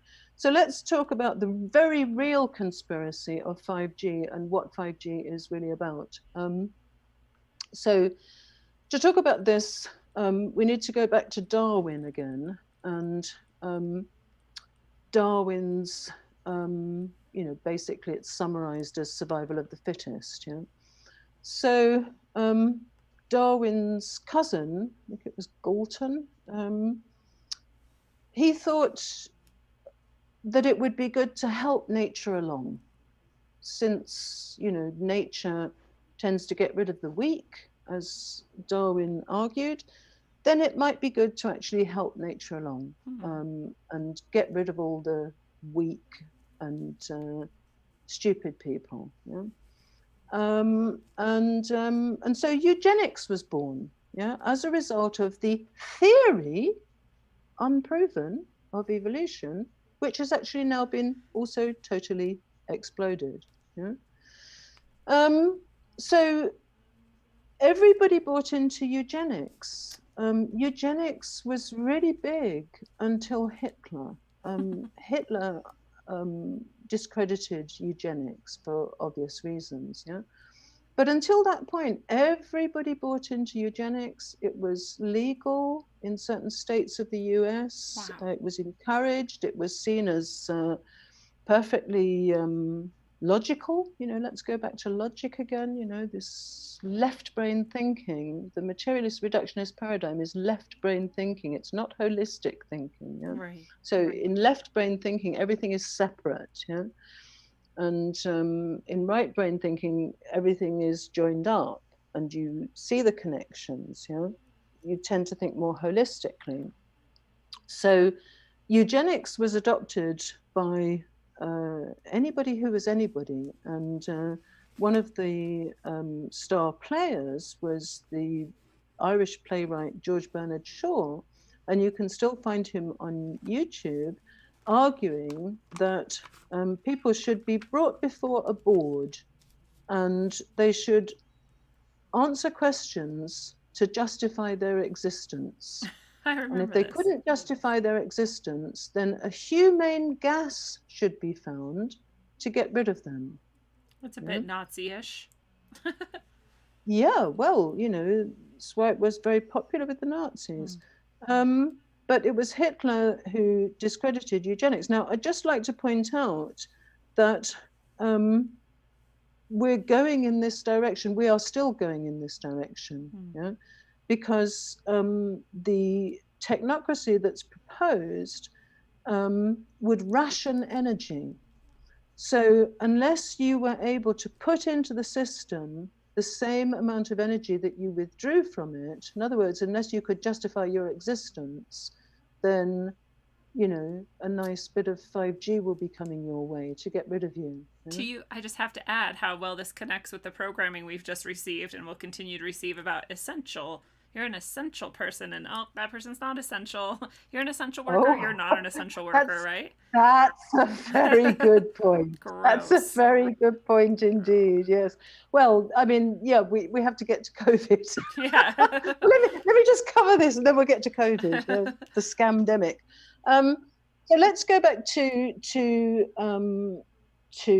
Hitler. Who discredited eugenics. So they needed a new name for eugenics. They needed to repackage it. They couldn't continue to call it eugenics. So they decided to call it depopulation. And the nice thing about depopulation is that it's just a noun. Yeah. Harmless little noun, depopulation. Sounds all right, doesn't it? I know a lot of people who are totally into depopulation. Well, true. Makes sense, doesn't it? There's too many people on the planet. We need depopulation. Obviously, it's not going to be me. Yeah. We assume it's obviously never going to be us. Maybe some people in a third world country, we won't have to think about that, yeah? But in general, you will find an awful lot of people support depopulation. I have had conversations with people. I kid you not, I've had conversations with people where they say we need depopulation. God. Yeah? It blows my mind. These are educated people, who've said to me, well, I'm jumping ahead of myself here, but the Club of Rome is one of the organizations that has pushed depopulation the most. And they, if you go and you look at some of the quotations coming out of people associated with the Club of Rome, very often they will say that human beings are a cancer on the earth. You know? And so I said this to a friend of mine. I'm not going to describe who she was or what nationality, but I said this. I said, oh, Club of Rome, you know, says that people are a cancer on the earth, you know, and they need to be cut out. And she said, oh yes, that's true. I said, excuse me? And she said, yes, well, human beings are a cancer. So sad. Yeah, I mean, you know, these are educated people. Yeah. And this is another one of the really problem. successful memes, this idea that the earth is overpopulated. So the Club of Rome set out to convince people. So they set up these mathematical models, very much like the COVID models set up by these people at Imperial College in London. They love setting up these fake mathematical models. Yeah, because people look at a model and they're like, oh, that sounds convincing. That's very convincing. It's data, right? It's science. It's science. Yes. You know, somebody who knows better than we did worked it out, and we should be impressed. Yeah. Yeah. So they set up this mathematical model, which showed that the Earth was overpopulated and the resources of the Earth were not going to be sufficient to meet the needs of this extraordinary population, and therefore we needed depopulation. God. And so from they were set up in 1968. So from that time until now, you can imagine that the Club of Rome and its various offshoots have had the opportunity to multiply. You know, they talk about cutting back, you know, I mean, they've had the opportunity to breed themselves everywhere. And so, you know, I can't tell you, you know, you can't even list the number of organizations. Yeah. And so the Club of Budapest is the social engineering arm of Club of Rome. Interesting. And the Club of Budapest deals with spirituality and consciousness. Yeah. So we are so spiritual and conscious that we want to kill 95% of the population, apparently. Yeah? But that's okay, because we're looking after the earth. So we're conscious because we're looking after the earth by killing the population. You know, this is genuinely the thinking. Yeah? You had very famous people like Jacques Cousteau saying that we needed to kill 350,000 people per day. Yeah? I mean, this is, it's amazing and shocking to people, but it's very, very real. Yeah. And anybody who buys into this idea that we need depopulation is signing their own death warrant. Yeah. So, you know, all these people. Well, I should also add that the other meme that was falsely propagated by the Club of Rome is also the anthropogenic climate change meme. Yeah. Because there is no anthropogenic climate change. Yeah. That's a complete fake. So all these people banging on about climate change, including the little Greta. The little Greta was recruited to be a propagandist and recruit all the children, because of course adults can be manipulated through the children. And this is all very calculated. Yeah. It also hails back to a Nazi tactic. So. Oh, absolutely. Hitler Youth. Yeah. Absolutely. Yes, totally. Have your cute little children screaming your propaganda and people on the line. So another arm. So just to cover the picture, Aldous Huxley's brother Julian Huxley was the first director of UNESCO, the United Nations Educational, Scientific and Cultural Organization. He was the first director, I believe. And at the same time, he was the president of the British Society of Eugenics. Yeah? Of course. And when he started working for UNESCO, he said, with regard to eugenics, he said, we have to make the unthinkable thinkable. Yeah? So the UN is very much a vehicle for eugenics and depopulation. Yes. So the next way that the depopulation eugenics agenda was taken forward was with the environment program.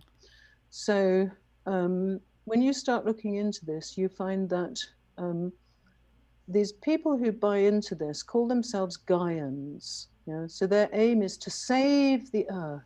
They adore the earth like a god. And, you know, the way we can look after the earth is to kill all the humans. You know? So Maurice Strong, I think he actually set up the environment program. So environmentalism, as it comes through the UN, is also a synonym for depopulation. Yes. Yeah. So all this stuff that we now have about sustainable development, yeah. So they're all code words, because what is sustainable development? Just imagine for a moment that you're an oligarch, yeah, and you know, it's your usual practice to sort of, you know, take your steamroller and plow it through the Amazon rainforest and so forth, you know. But of course, there's a limit, so you believe, to how much rapaciousness you're going to be able to practice, yeah. And they don't like those limits, yeah. So sustainable development means sustainable rapaciousness. Yeah, good point. It's, you know, it's just, you know, how to keep sort of, you know, how to keep your predatory practices going indefinitely, yeah? And this rapaciousness knows no bounds. I'm having a bit of difficulty keeping linear on all this, but okay, we'll have to come to that later, because I've really got to deal with, we've got to get to COVID before we can sum up at the end, right? Right. Okay, right, we've got to speed up here. Okay, COVID, right. So let me just have a look at my notes here. And I just want to add, while you're looking at your notes, that if people don't really believe that this is all code for depopulation, you can find multiple examples of Bill Gates, for example, just describing openly that we need to reduce the population significantly. You can go look at things like the Stratfor, you know, predictions of population and see that suddenly they dip right about now, very soon, you know, significantly all around the world, and other such things these people put out, and it's like they're not even hiding it. And so I think you can find plenty of examples of them openly advocating for killing off massive amounts of people. How will they do it? Maybe we have hit on many of those methods I'm just here about today. to show you how Yeah, to do it. exactly. So, so I'd like to reiterate that I spent 18 years as a United Nations editor. So I was editing the documents and publications of the UN. And as an editor, you're not just correcting the English, you're correcting the facts. So you have to check every single fact in everything, you know, because you're responsible. You know, there are endless manipulations, and people will try to get all sorts of nonsense into UN documents and publications. And it's your job as an editor to go and check those facts and challenge any facts and, you know, delete them if necessary, these assertions, you know. So, so that's what I did for 18 years. So when I talk about these things, it's because I've seen the documentation. I can give you the documentation. The last article I wrote was a 6-page article with 20 pages of references. Yeah. So I'm not making anything up. Yeah. Yeah. I've seen the documentation. I know what I'm talking about. Yeah. So, okay, so we need to move on to the alleged COVID.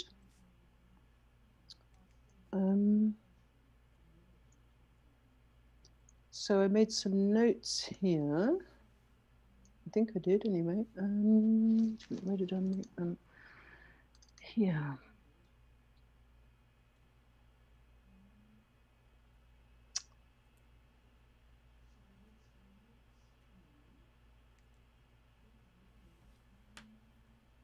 Yeah, okay, so it's here. I think I'll just share my screen again.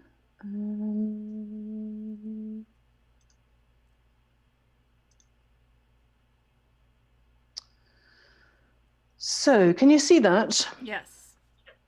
Okay, so there was no pandemic. There is no pandemic. This is established. It's established in the following way.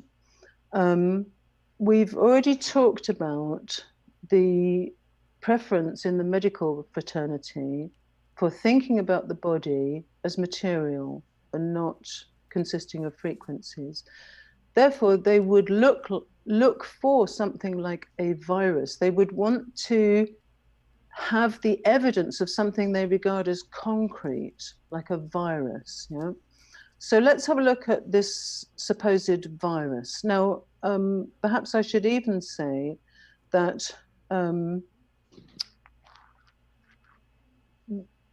in Britain, I dare say it was the same everywhere. This is a global agenda, so everything's global. You know, I saw that when I was looking at 5G, that the whole thing was a global agenda. And it all, because I'm international, you see, so I'm looking at different countries. So I see the same thing happening in different countries. I saw it with 5G, and I'm seeing it again with the so-called COVID. Right. Yeah? So first of all, let's say that in Britain, they talked about flattening the curve. Yeah? So they create all this wonderful terminology. Yeah? So we have to flatten the curve. Yeah. Well, it appears there was a gentleman who did a slideshow, and he showed you that the curve. That was actually on this show. Oh, well, okay, that might have been somebody else or the same person. No, but he showed. It was Kaufman on this show. Oh, okay. Well, Dr. Kaufman, yeah, but this was another gentleman in the UK. Oh, I'm sorry. I just saw his name. Yeah, there. no. I'm very glad to hear that others have pointed out the same thing. So the curve was already flattening when they declared the lockdowns. Oh, yeah. So it was already over the top and starting to decline, which is what you would expect any epidemic to do. Right. Yeah? So the first thing, obviously, if you've had Dr. Kaufman, you know, Koch's postulates have never been satisfied for the disease causation of any virus. Right. Yeah? And so our ideas about viruses consist largely of dogma. Yeah. So we've talked about scientism, you see? Yes. So what you have is dogma. Okay, so there are viruses. Everybody knows there are viruses, except that it's actually never been proven. Right. It's just like evolution and the Big Bang. Absolutely, totally. So this COVID or SARS-CoV-2, whatever they choose to call it. Right. I just call it the dreaded lurgy. Do you know that? Do you have that in the States? No. Okay. I just feel like it's the boogeyman. It's our equivalent. Well, when you're a child, or when I was a child at school, you know, you'd run after somebody and you'd tap them. You'd have to touch them, and you go, "You've got the dreaded lurgy." Oh. And then they'd run after you. Yeah. So like I just cooties. call this. I just call it the dreaded lurgy. That's how I see it. Yeah, because it doesn't exist. Right. It's nonsense. Yeah? Yeah? Absolutely. So the virus, which shut the world down, has still to this day never been isolated, purified, and re-injected. So it's never been proven to exist or proven to be the cause of the disease. Yeah? Right. So what you've got is you've got a lot of assertion, and the antisocial distancing and the mask wearing are to convince people that it's true. Yeah. So now people are in such fear, and ramping up the fear was also part of the global agenda, because I've seen that reproduced in different countries as well. Yeah. Right. And so you ramp up the fear so that people are in this terrible state of fear, and then they attack other people who don't wear the masks or don't do the antisocial distancing. Yeah? Right. And the proof that the non-existent pandemic exists is, well, everybody's wearing a mask. Yeah. I mean, they wouldn't be wearing a mask if there were no pandemic, would they? Yeah. So you see, that's how you reinforce it, by making it visible to people. Yeah. So it's a complete trick. Yeah. Right. And then this German professor Drosten used unverified data for his PCR test. Now I hope I've got something more about the PCR test here. Yeah, we covered that in the Kaufman episode as well, where he talked about Yeah, how exactly. it's not even, I mean, they magnify it like 72 times, and the minimum at which it starts returning false data is like 20 times, or, you know, there's all of these different methods in that test that already are very, very likely to return false positives, even if a virus did exist. And this is the test they're PCR using. test, it's not a diagnostic test. It was never, it was specifically stated by its designer that it was not a diagnostic test and should not be used for that. Yeah. And so consequently, it produces 80% false positives. Yes. Yeah. So all this nonsense about people being positive for coronavirus is just ridiculous. It is ridiculous. And then think about, like we were talking about earlier, the power of your consciousness to affect the surrounding reality. If someone tells you have it and you believe it's real, you believe you have it now, you're probably going to get sick. You know, you're going to make this happen to yourself. Well, I mean, you know, we've talked about the Global Consciousness Project. You see, that is exactly what happens. And this has been recorded by Dr. Andrew Weil in the US. Yeah, he talks about doctors hexing people. You know, well, you've only got 3 months to live. Well, if you have that level of faith in this person in a white coat, then you will go off and die. There could be nothing wrong with you, but you will go off and die in three months. Yeah, because you've been hexed. Yeah. Then we have to look at the official figures of deaths to see whether we really did have a pandemic or not. Yeah. So the fatality rate. So this is the U.S. Centers for Disease Control have officially announced that the fatality rate for this so-called virus is 0.26%. Now you have to realize also that that's massively inflated. Yes. Because, you know, anybody who, you know, fell down the stairs or, you know, whatever, you know, was shot, you know, they died with COVID, yeah, literally, and they were recorded as a COVID death, yeah. Yes. So even this 0.26 is ridiculously inflated, yeah. But that doesn't constitute even your regular seasonal flu epidemic. Yes. Yeah. So, you know, it's more people every year die of flu than ever died of this supposed non-existent pandemic. Even after we lied about how many people supposedly died from it. Yeah. Yeah. So it's ridiculous. So there was no pandemic. And so now there's no reason for anybody to be wearing a mask, and masks are not protective anyway. So the whole mask wearing thing is another trick, you know. Right. And especially there's no justification for supposed COVID vaccines. Now, I don't like to call them vaccines because it's not a vaccine. This is not a medical injection.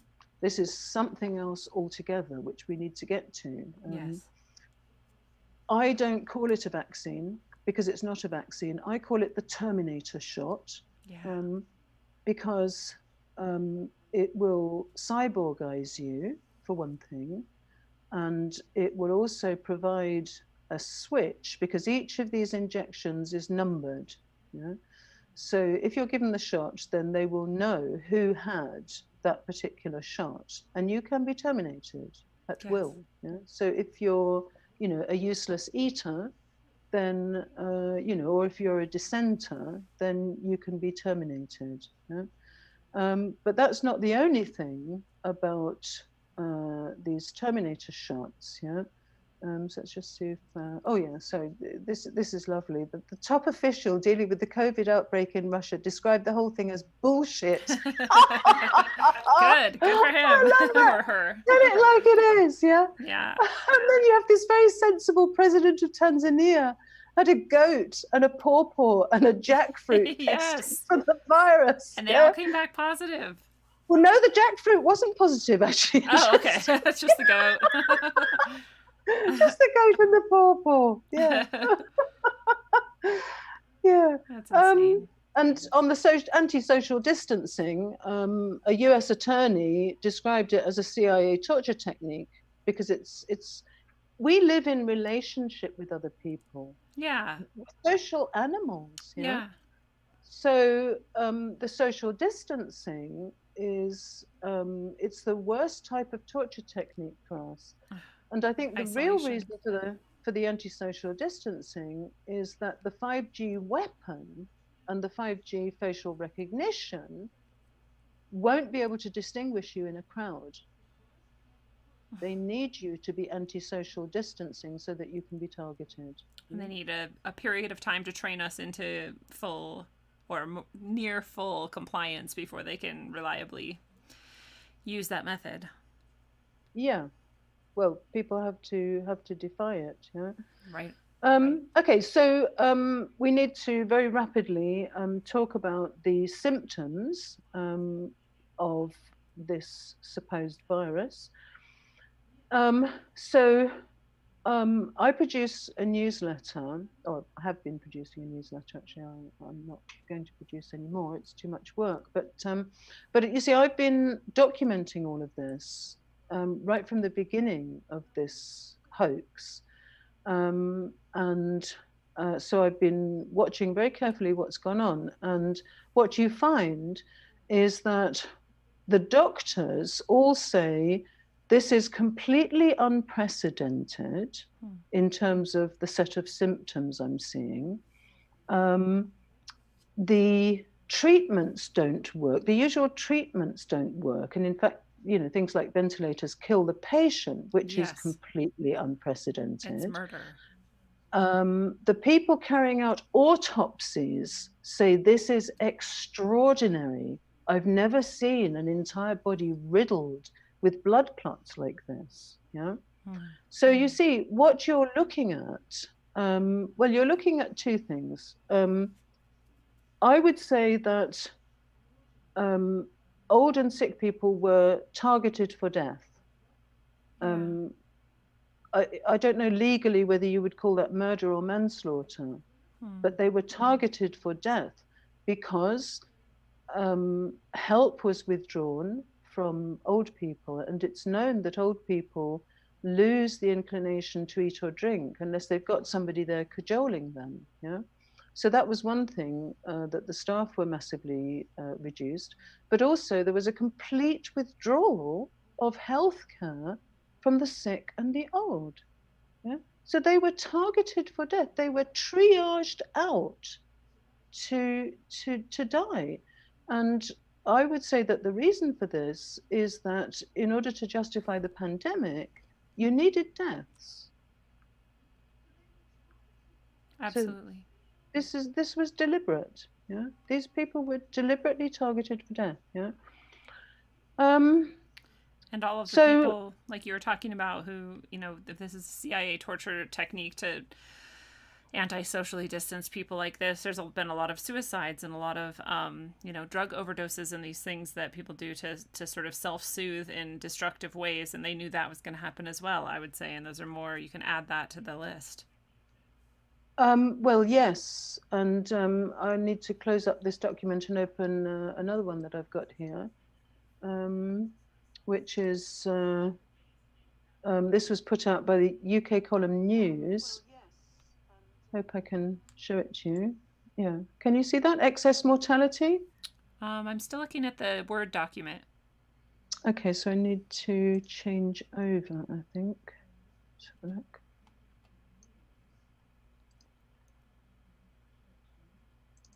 The Zoom doesn't want to open. Oh, wait a minute here. Hang on. New share. Okay.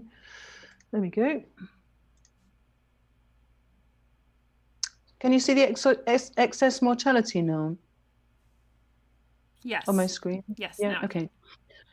So this was put out by UK Column News, and they have a little cartoon character for the coronavirus called Coroni. And their question is, what was Coroni doing before the lockdown? This is the lockdown, yeah? Yeah. So if we had a pandemic, you would expect these fatalities to be rising consistently, yeah?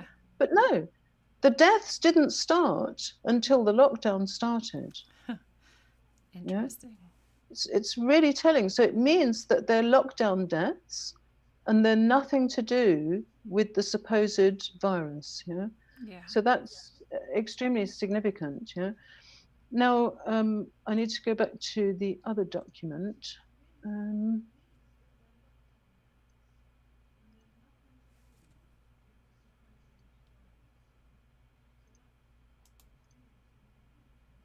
So we need to look at the symptoms. Yeah. So the symptoms of this supposed virus are the symptoms of exposure to electromagnetic radiation. Not in all cases. I think that the sick and the old people died because of the withdrawal of healthcare services. But for other people who were exposed to wireless technology, 4G LTE is actually in many ways just as bad as 5G. Yeah? Well, I mean, it's all a killer, you know, but 4G LTE and 5G will kill you much, much faster. Yeah. So a lot of people now are suffering from these symptoms of exposure to electromagnetic radiation. I was actually going to talk about the electrification of Germany. So I'll just mention very, very briefly that during the intense electrification of society in Germany from 1880 to 1930, everybody was talking about the nervous disease, which was officially called neurasthenia, which is a syndrome. It's not something with a single symptom. Yeah. And so everybody knew that society was being electrified. Everybody knew that, they were suffering this severe malaise, but nobody put two and two together. Yeah? And I've also been looking at shell shock in the First World War. But okay, that aside, radio was brought in at the end of the First World War. So the Americans joined the war in, I think it was April 1917, and the Spanish flu pandemic broke out, I think, in January the following year. Yeah? So, you have the direct connection there. Wow. I know we're running out of time, so I need to get to the end of this. So there are a few things that I wanted to show you. This is a European. Oh, perhaps I have to share that with you. Hang on. I have to select it, I think. And I've heard there was another wave of electronic propagation that correlated with another pandemic as well. So it seems to be a... Oh, there's a whole series, but we're running out of time, so I'm going to have to skip that, yeah. But I can send you a link to a presentation I did on that, yeah. So let me just see if I can share this. Bring your shared window to the front. Okay, just stop share and then start sharing again. Yeah, because then it lets you at least choose which one. Yeah, it's this one, yeah. Okay, so European Parliament briefing, you can see that, yeah? Yes.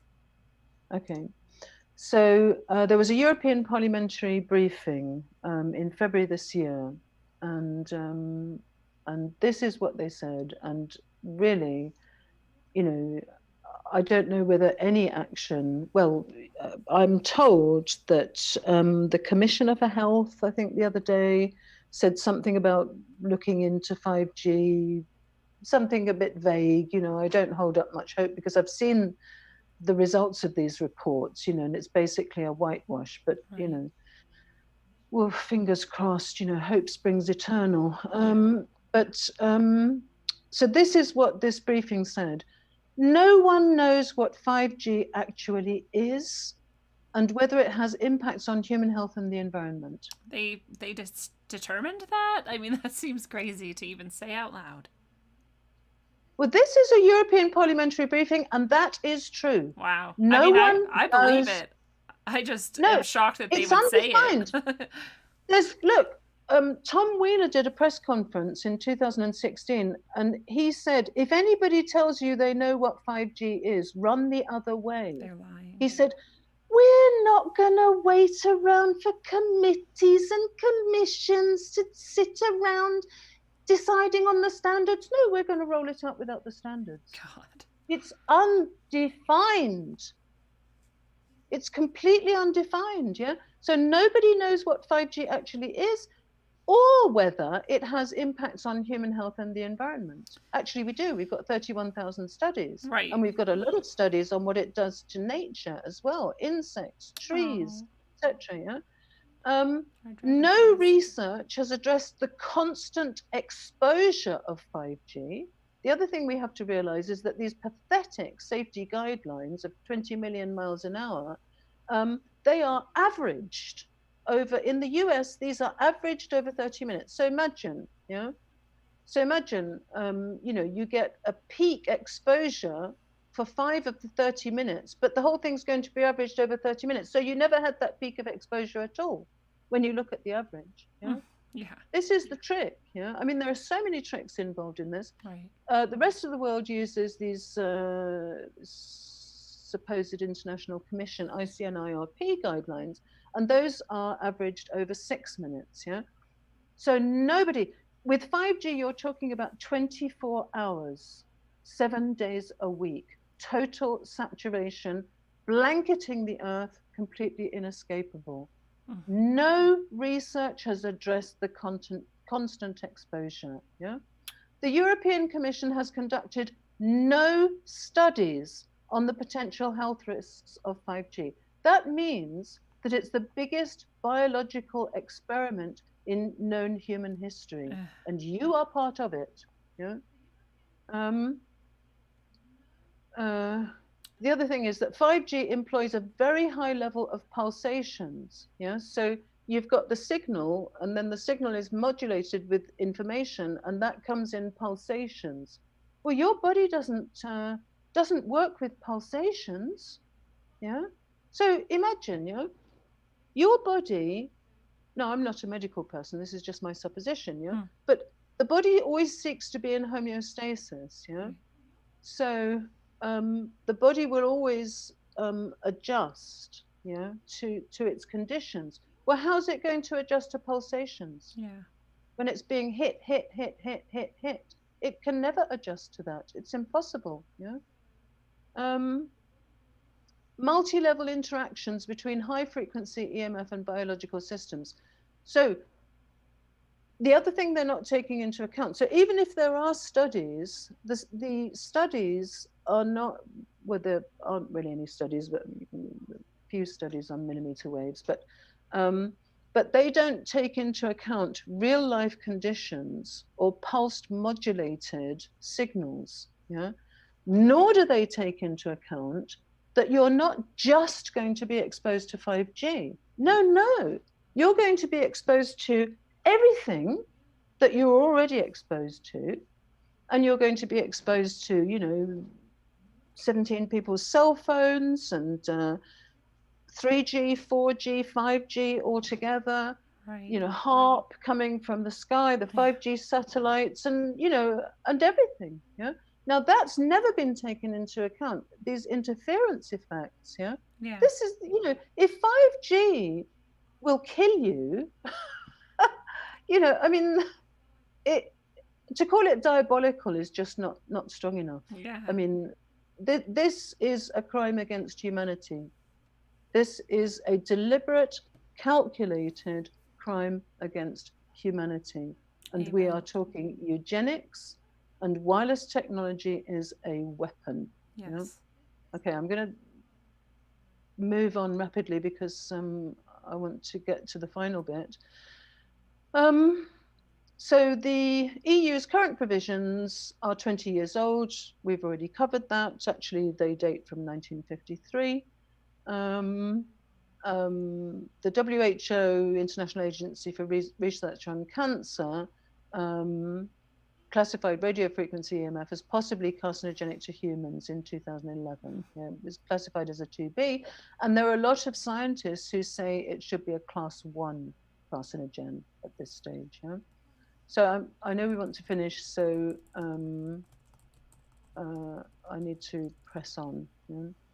So COVID, coronavirus, the dreaded lurgy. Okay, there's no such thing as viruses. These are some of the symptoms. Okay, so this is where I wanted to get to. The Terminator shot. So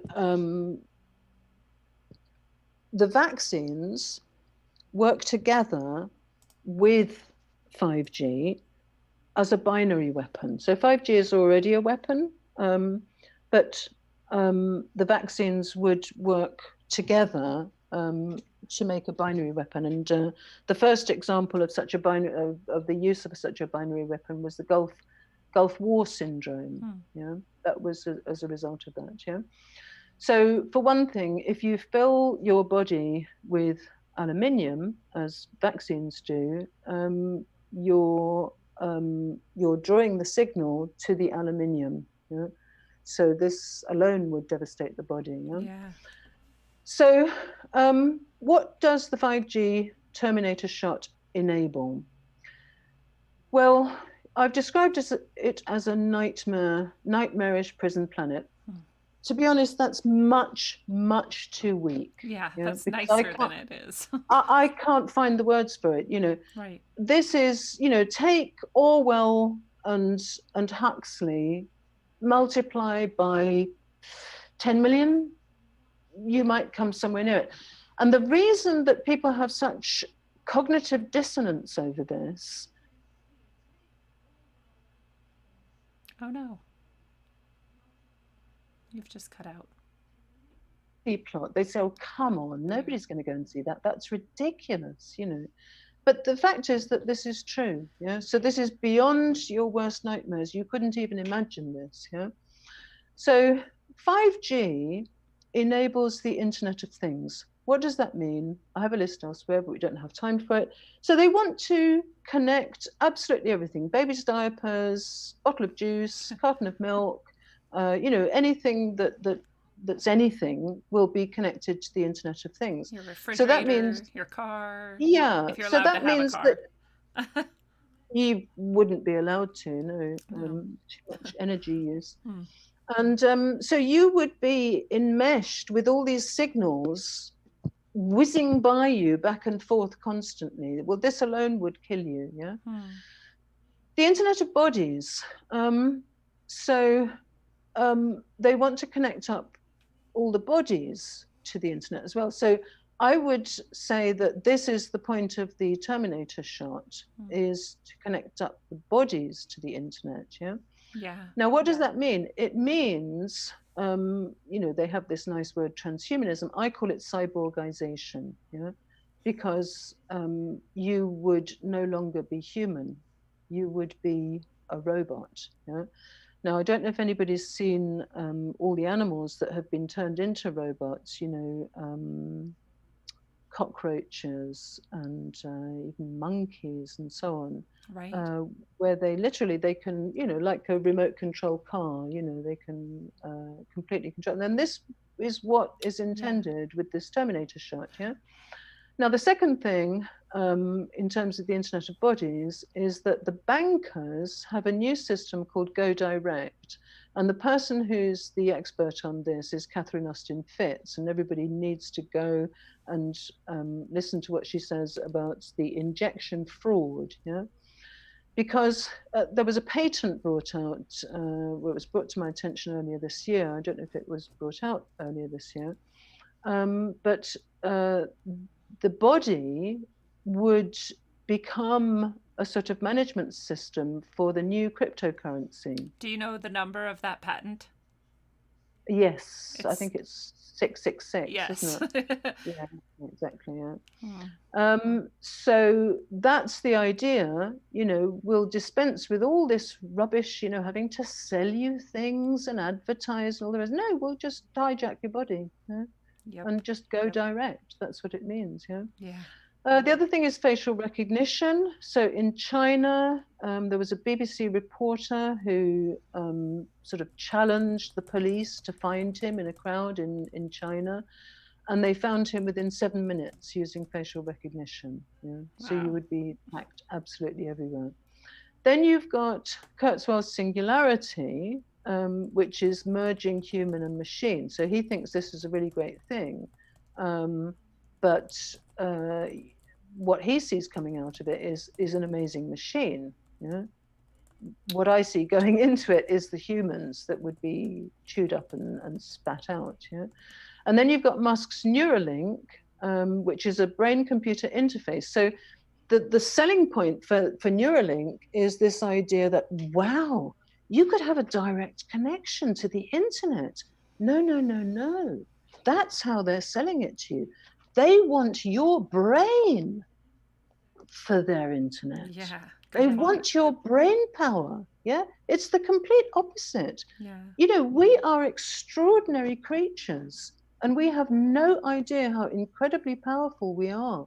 And we need to find out now. Yeah. Because, if this goes ahead, I'll quote Oleg Grigoriev, who's the head of the Russian Committee on Non-Ionizing Radiation Protection. He calls this a slow Hiroshima. 5G, he said, will be a slow Hiroshima. Now, we know Hiroshima happened in minutes. So what are we talking? Hours? Half a day? A day? When this is turned on fully. Now, also bear in mind, microwaves are used. There are many patents to use microwaves as insecticides. So now tell me this is not a genocide. So obviously it will facilitate AI, and that again, it's a takeover by the machines. So we would no longer have any autonomy or freedom. And everything would be dictated by the machines. Then you've got things like drone swarms, and you've already seen the drone use in China, but you'd have swarms of drones. So you're also talking about, completely different forms of warfare now as well. Right. But another thing we've seen during this non-existent pandemic is robotic dogs coming out to police humans. Yeah. These horrific DARPA dogs and things, yeah? Now, I haven't even touched on the space aspect. Permissions have been requested to the Federal Communications Commission for 100,000 satellites, 5G satellites so far. Now, we don't have time for it, but in my belief, 5G is HARP going global. Yeah. Because the designer of HARP said, we can do this on a very small, we can do this much more easily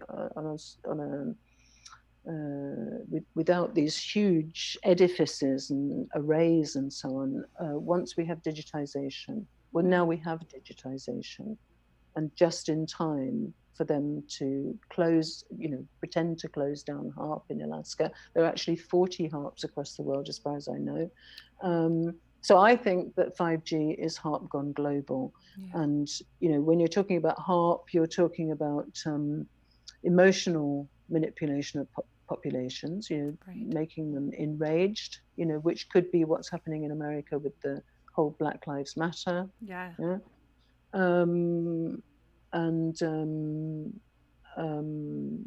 Mind control. Voice to skull, putting instructions in people's heads and thoughts in their heads, reading their thoughts, etc., etc. So we haven't, had time to go into that. 5G enables a different type of space warfare, and we see that already starting. France, the US, both started space forces last year. And NATO, nobody, I haven't heard anybody pay attention to this, but NATO declared space a domain of warfare in December 2019. Nobody even pays attention Nobody to even this. blinked. Nobody's paying attention to what's happening in space. Yeah. The ultimate aim of all of this is technocracy. So rule by technocrats and a totalitarian one world government. So it would make the human being a total mind-controlled zombie slave. I mean, life wouldn't be worth living. Your body would be your prison. Yes, and I think it goes as far as actually the aim is to steal our consciousness. Yeah. I can't support that assertion, but that's what my intuition is telling me. I've come to the exact same conclusion. Yeah, I'm with you. Yeah. So technocracy is one thing, and then naturocracy. So we mentioned sustainable development, which is actually sustainable rapaciousness. Right. So the idea of technocracy and naturocracy and the 5G prison system is that everybody would be herded into these so-called smart cities, which are actually sort of, technocratic prisons. Yeah. And this would liberate nature to be monetized. So we're told that 5G is worth $17 trillion to the world economy. But actually, naturocracy, according to Patrick Wood, who's the expert on technocracy, we're actually talking something like $273 trillion, because you're talking about monetizing the entirety of nature. Everything. So for me, you see, what this means is it's actually the deletion of your humanity. And to me, that's worse than death. Yeah. So you're talking about sterility. So with 5G, with previous generations of wireless technology, you could say that you would have 100% sterility within 5 generations. Well, all that goes out of the window with 5G. You're going to have instant sterility with 5G if you even survived it. Yeah? So you're talking about the end of reproduction. You're talking about the end of humanity as a species, but you're also talking about the end of your humanity. The end of what it is to be a human being, what it means to be a human being. Yeah? Absolutely. And so to me, that's completely going up against God. Yeah. I mean, this is a crime of such proportions. I can't even express it. All I can say is it's anti-God. Yeah. If I have to describe my feelings on this, I can only describe it with the picture of the Scream of Edvard Munch. Yeah. Right? That's the only thing that begins to express my something deep inside of me that starts to swell and rage, and this cannot be tolerated. This cannot stand, and will not stand. This is not going to happen in my reality. It's not going to happen. Well, I love that you've brought it full circle back to that idea that, we separated from nature and from God at some point. We thought ourselves separate, and that this, to really, I think, defeat it, you have to get back to that and really understand it, embrace it, and know it, Yeah, because the answer to this is us. Yes. That is the answer, yeah? What's really extraordinary, so, I always like to end on the positive note. And I do see this as an amazing opportunity, and I can attest to that because I recognize how much I've changed in 2 years. Yeah? Because you have to go in, and you have to accept yourself exactly as you are. It's not about being perfect. A human being is not perfect. but all of the answers are within. And when you're faced with the deletion of everything that's been meaningful to you throughout your entire life, you feel such a precious connection. You know, it's almost like I live my life in Technicolor now.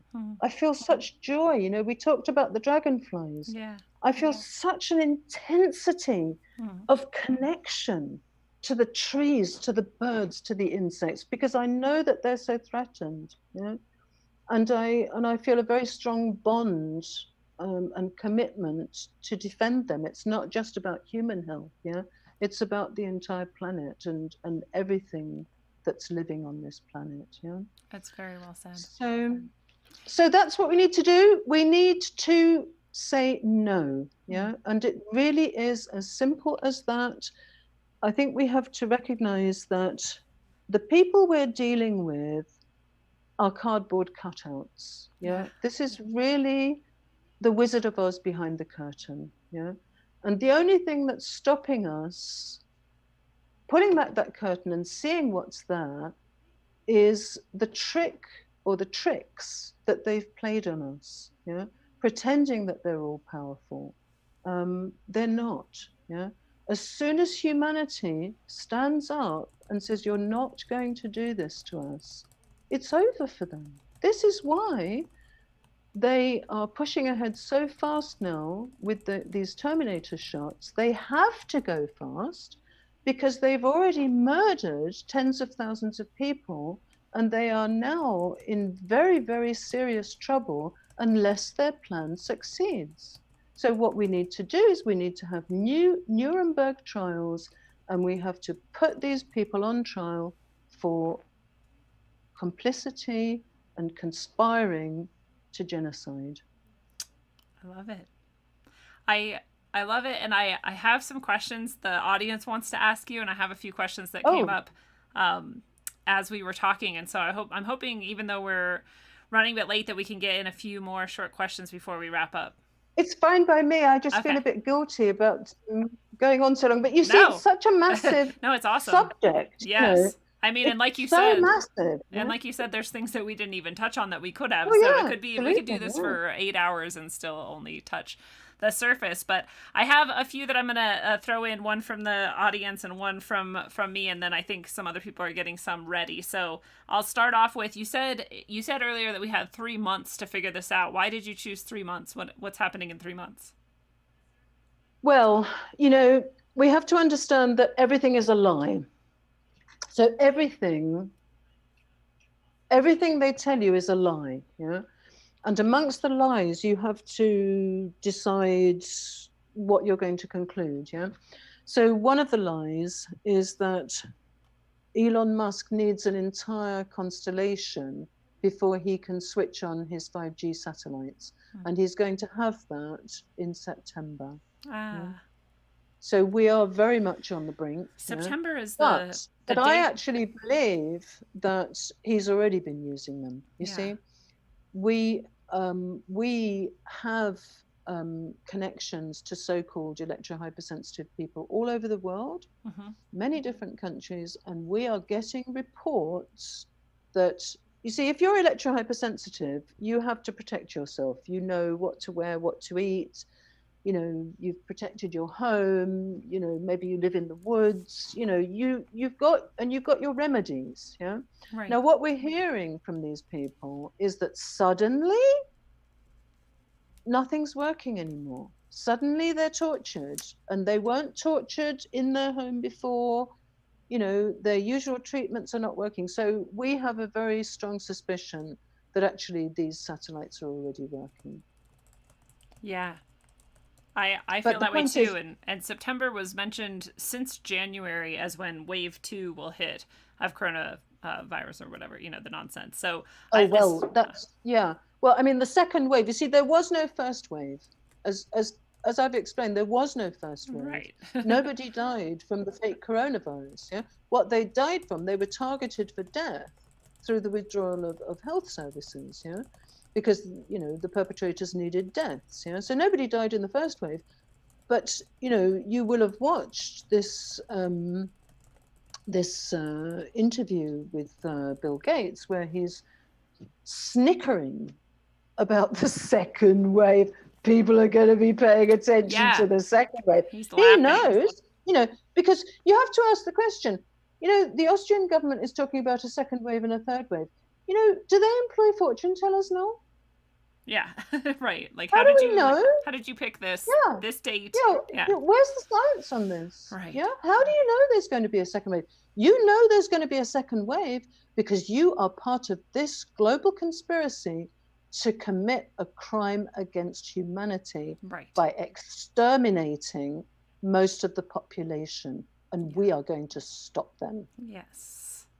I love it. I think you're absolutely right. But the other urgency, of course, you see, as I said, they are now exposed. They've committed, you see, they're always committing crimes, but, this was a massive crime. This was a massive global conspiracy.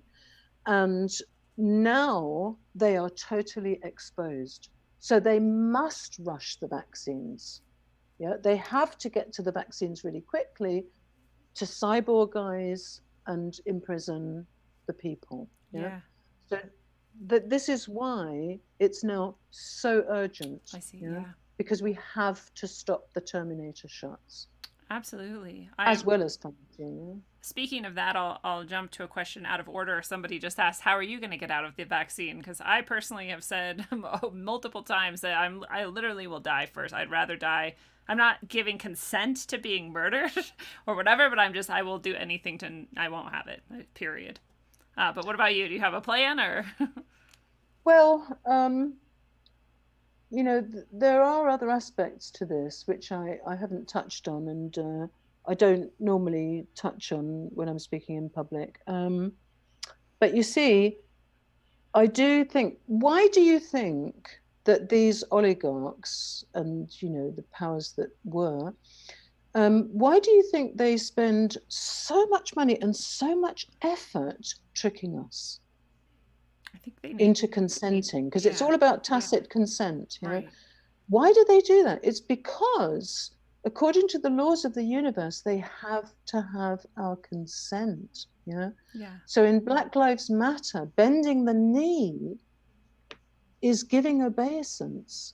Wearing the mask is giving obeisance. You see, it's like a ritual of making them your overlord and making yourself a slave. Nothing on earth would induce me to wear a mask. Right. Nothing on earth will induce me to accept the vaccine that's not a vaccine, that's a Terminator shot. You see, it's not conceivable to me to be a slave. It's not part of my reality. It cannot be. It cannot. I don't visualize it. And I don't visualize, what I've described. I'm stopping it. It's not going to happen in my reality. This is not something I visualize. I don't visualize sort of, zombies walking about. I don't do that. I visualize the world I want to see. Yes. Full of birds and happy people and kids running, and that's what I visualize. You see, none of this is going to happen. It would happen if people didn't stop it, but we're stopping it. We're stopping it. Absolutely. We're stopping it. I'm with you. I'm going to answer 2 questions for you because someone's asking, what do you think about the future of the world currency? They're printing the dollar into oblivion. Do you think the coronavirus is meant to crash the economy so that we have to do cryptocurrency? And I think we addressed that with the patent that Bill Gates registered on the international patent, well, basically, that's, go and speak to or listen to Catherine Austin Fitts, because she's the money person. But basically, the dollar's already collapsed. You see, the whole money system. They're doing this now because the money system, they'd wrung everything out of it that they possibly could, and now they need a new system. That's why it's happening now. So it's not the other way about. Yes.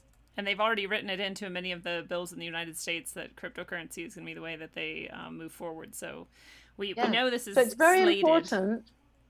Very important to not use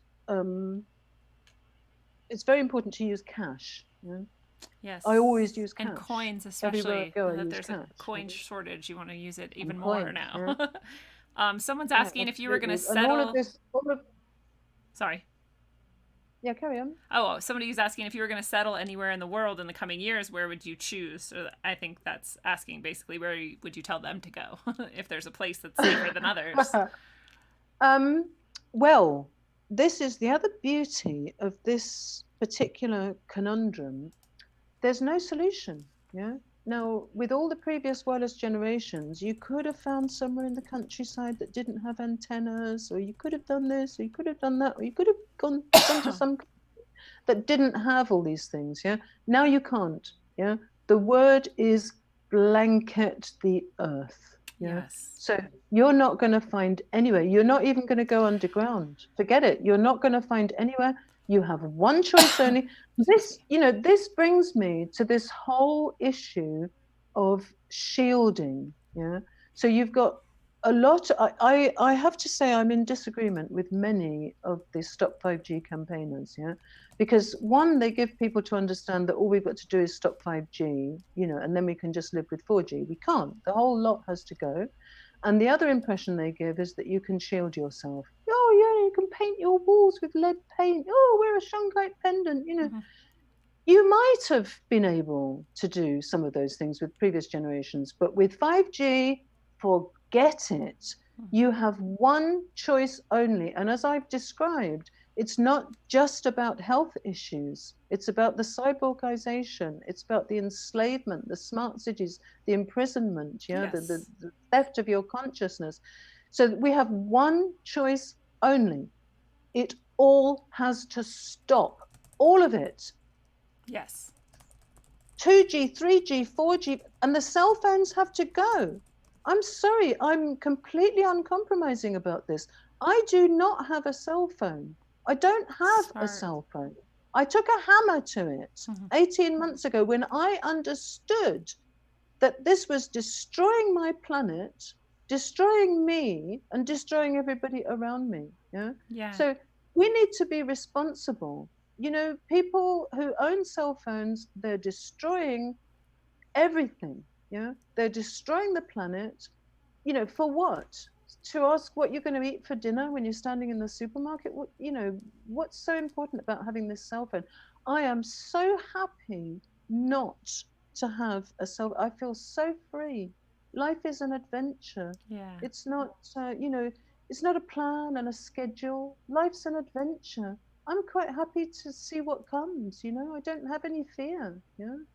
I love it. It's great fun. Just enjoy it. Yeah, Right. But get rid of these things. These cell phones are a fake reality, and they're sucking the life force out of you into this black screen. So I'm very uncompromising, and above all, I think we have to take responsibility, and that's what's not happened.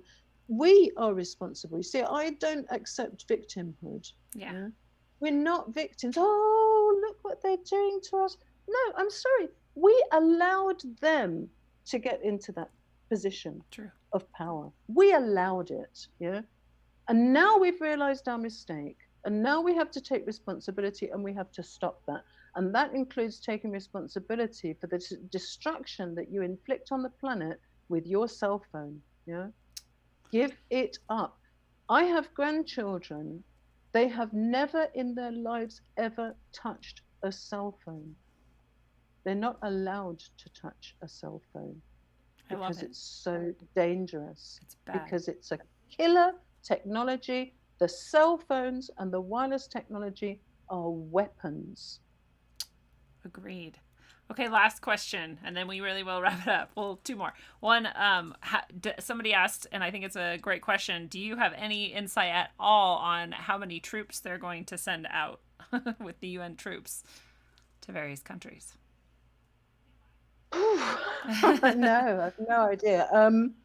I think it's very unclear what's happening, I think we really cannot predict.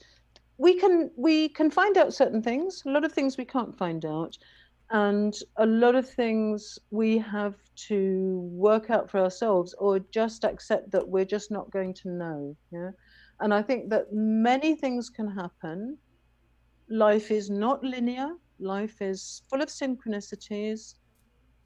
There are many unexpected things that are still to happen. And this is an amazing game, if you like. You know, we don't know. You know, get in there, get in the game and start changing it, because you'll find that as soon as you're in it, your participation is changing it. Yeah. Yes. Now, Trump, we know that. I want to just mention Trump. Okay. Yeah. Because this whole conspiracy, yeah, and I haven't gone fully into it because I didn't have time, but this whole conspiracy is being carried out under the cover of socialism. This is why many people who are very stupid don't realize what's happening, and they think that actually they are collaborating in bringing in a socialist utopia. Yeah? So it's being done under the cover of socialism, and this is why you see, for example, in the United States, that it's all the Democratic governors who are doing the lockdowns and defunding the police and all the rest of it. Yeah. So I have no axe. Well, actually, I do have an axe to grind. Let me admit it. But I think that my personal opinion on Trump, I don't do salvationism. Yeah. So I'm not waiting for Trump to ride in on his white charger and save us all. No, we have to do this job. Right. Yeah? But at the same time, with some other friends, we have this conception of Trump as sort of like a quantum particle. Yes, he's like the chaos agent. It's crazy. Oh no. We lost you. You're coming back though. It's gonna happen. We gotta get the Trump as the chaos agent quantum particle out there into the ether. I swear this is another thing that happens, that people just cut out right at this like exceptionally fun moment. I think I get too excited and I like overcharge the the wavelengths in the computer or whatever. And by the way, while we have this time where we can't hear Claire, I will tell you that I am actually wearing a Spiro shirt. It is EMF protectant, and although we have pointed out that there will be nowhere to hide and nowhere to shield yourself, I think it's worth a try. Oh no, she actually disappeared. Huh. Well, that was going to be the last question anyway, so I guess if she doesn't come back, then that was okay. And in fact, she even got in a little bit of a final words of wisdom in that idea that she was stating, where we all are active participants in this game. We can fear and let ourselves be controlled by that, or we can do away with our fear and start actively participating, actively imagining, and actively acting in ways that create the reality that we would rather see. And I think that is what Claire was saying at the end there. And so I'll keep talking for a minute to give her a chance to get back. But I do think that would be her sort of final state. And I'll also tell you that I do sell orgonite plaques that I make. These are, they contain layers of metal, of handmade paper, of natural, real pressed flowers and leaves, and quartz crystals of various varieties throughout these orgone accumulators. These are nice plaques because you can hang them on your wall as art. You can hang them in your garden or somewhere else. And so they're beautiful and functional. And I have many. They're on my site. I think all the problems with ordering from the site are cleared up now. If you want to buy any of these ones I'm holding are still for sale. And after I show you a few more, I will call it quits, even though we lost Claire right at the end here. So there's another. They're very shiny, so they're kind of hard to show off. But I also make little pendants that you can wear, and these also have all the same sorts of materials and layers of the orgone accumulator. They look really cute if you want to hang them from your body. I'm making more all the time because flowers just come to me and I press them and then turn them into art. So this is a fun thing to me. But I have not checked out Masaki Miyagawa's orgone pyramids. I have many orgone pyramids in my house that people have given to me. I have a lot. People tend to give me crystals and orgone. And so I almost never get it for myself, but it ends up in plentiful quantities around me all of the time. So my site is rogueways.org. Thank you for asking, Eccentric. If you want to go check those things out and other things I do and write, that's all there. I'm soon going to put some magnets on the site, and I have stickers as well that I have not been selling because it just didn't make sense to sell single stickers for some reason, but now that I have magnets, it seems to make sense to sell them both. So I think I'm going to sell magnet sticker combo packs that you can order. Do I post overseas? I don't see why not. Honestly, the ordering through the site and doing the shipping part is the part that makes the least sense to me. And so the way I've set up, I hope it's working. And if it cannot work for you, please email me, because I also have PayPal and we can just work it out. You know, you can pay me the appropriate amount and I will mail you whatever you want. So email me if you can't make it happen on the site at corey.sharman@gmail.com. I will spell that. It is QUORRI.SCHARMYN@gmail.com.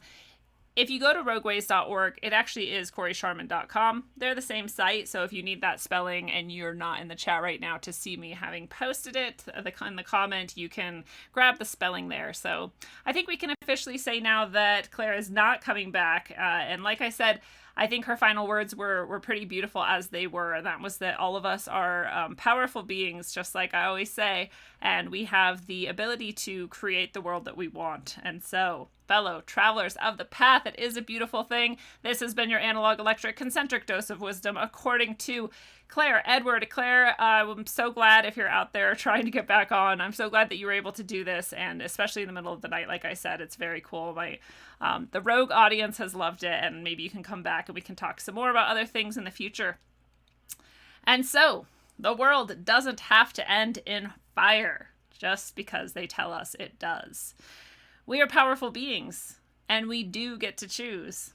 We can use our senses to take in the data that swarms all around us, just outside of the electronic sea of malaise, and we can notice that the natural world prefers balance and harmony to EMF stew and radiation poisoning. We can notice that every living thing prefers the same.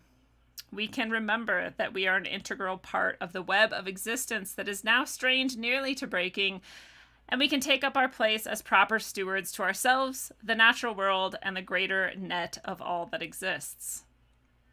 Be bold in your thought and action. Let your emotion flow calmly through all you do, and you can right any wrong in an instant. And until you take up the call, travel well, aim for balance, and always look inside first.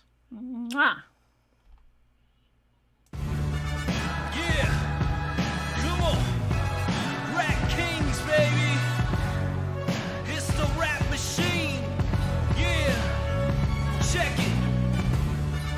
Great bearded pirate, my motherfucker unknown. Yeah, come on.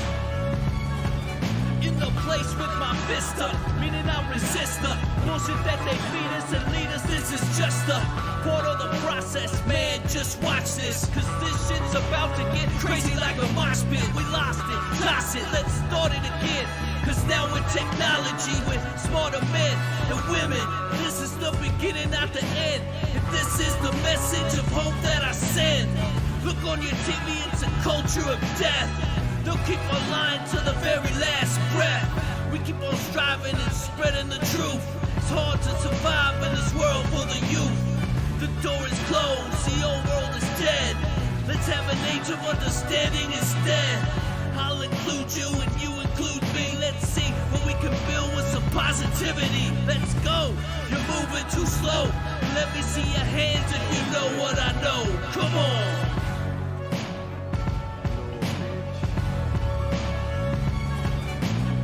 Rap like mummy, ain't no dummy in my rhyming. Started flowing freestyle and now they rhyming loud silence. On with the violence, bodies piling with the gray bearded pirate. On your TV in 4K 3D virtual reality.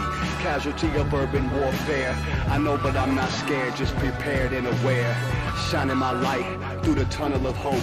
Into the rope, but I'ma give it one more pull. Till the family is full. Take the bull by the horns and lead it to the slaughter. That would be harder and you would be softer. Sometimes I'm a monster and you forever imposter. which is champagne and lobster. This royalty, the way it was supposed to be. Hopefully the new door opens and the old one closes, with way more focus and growth to mold us, and the truth that they should have told us.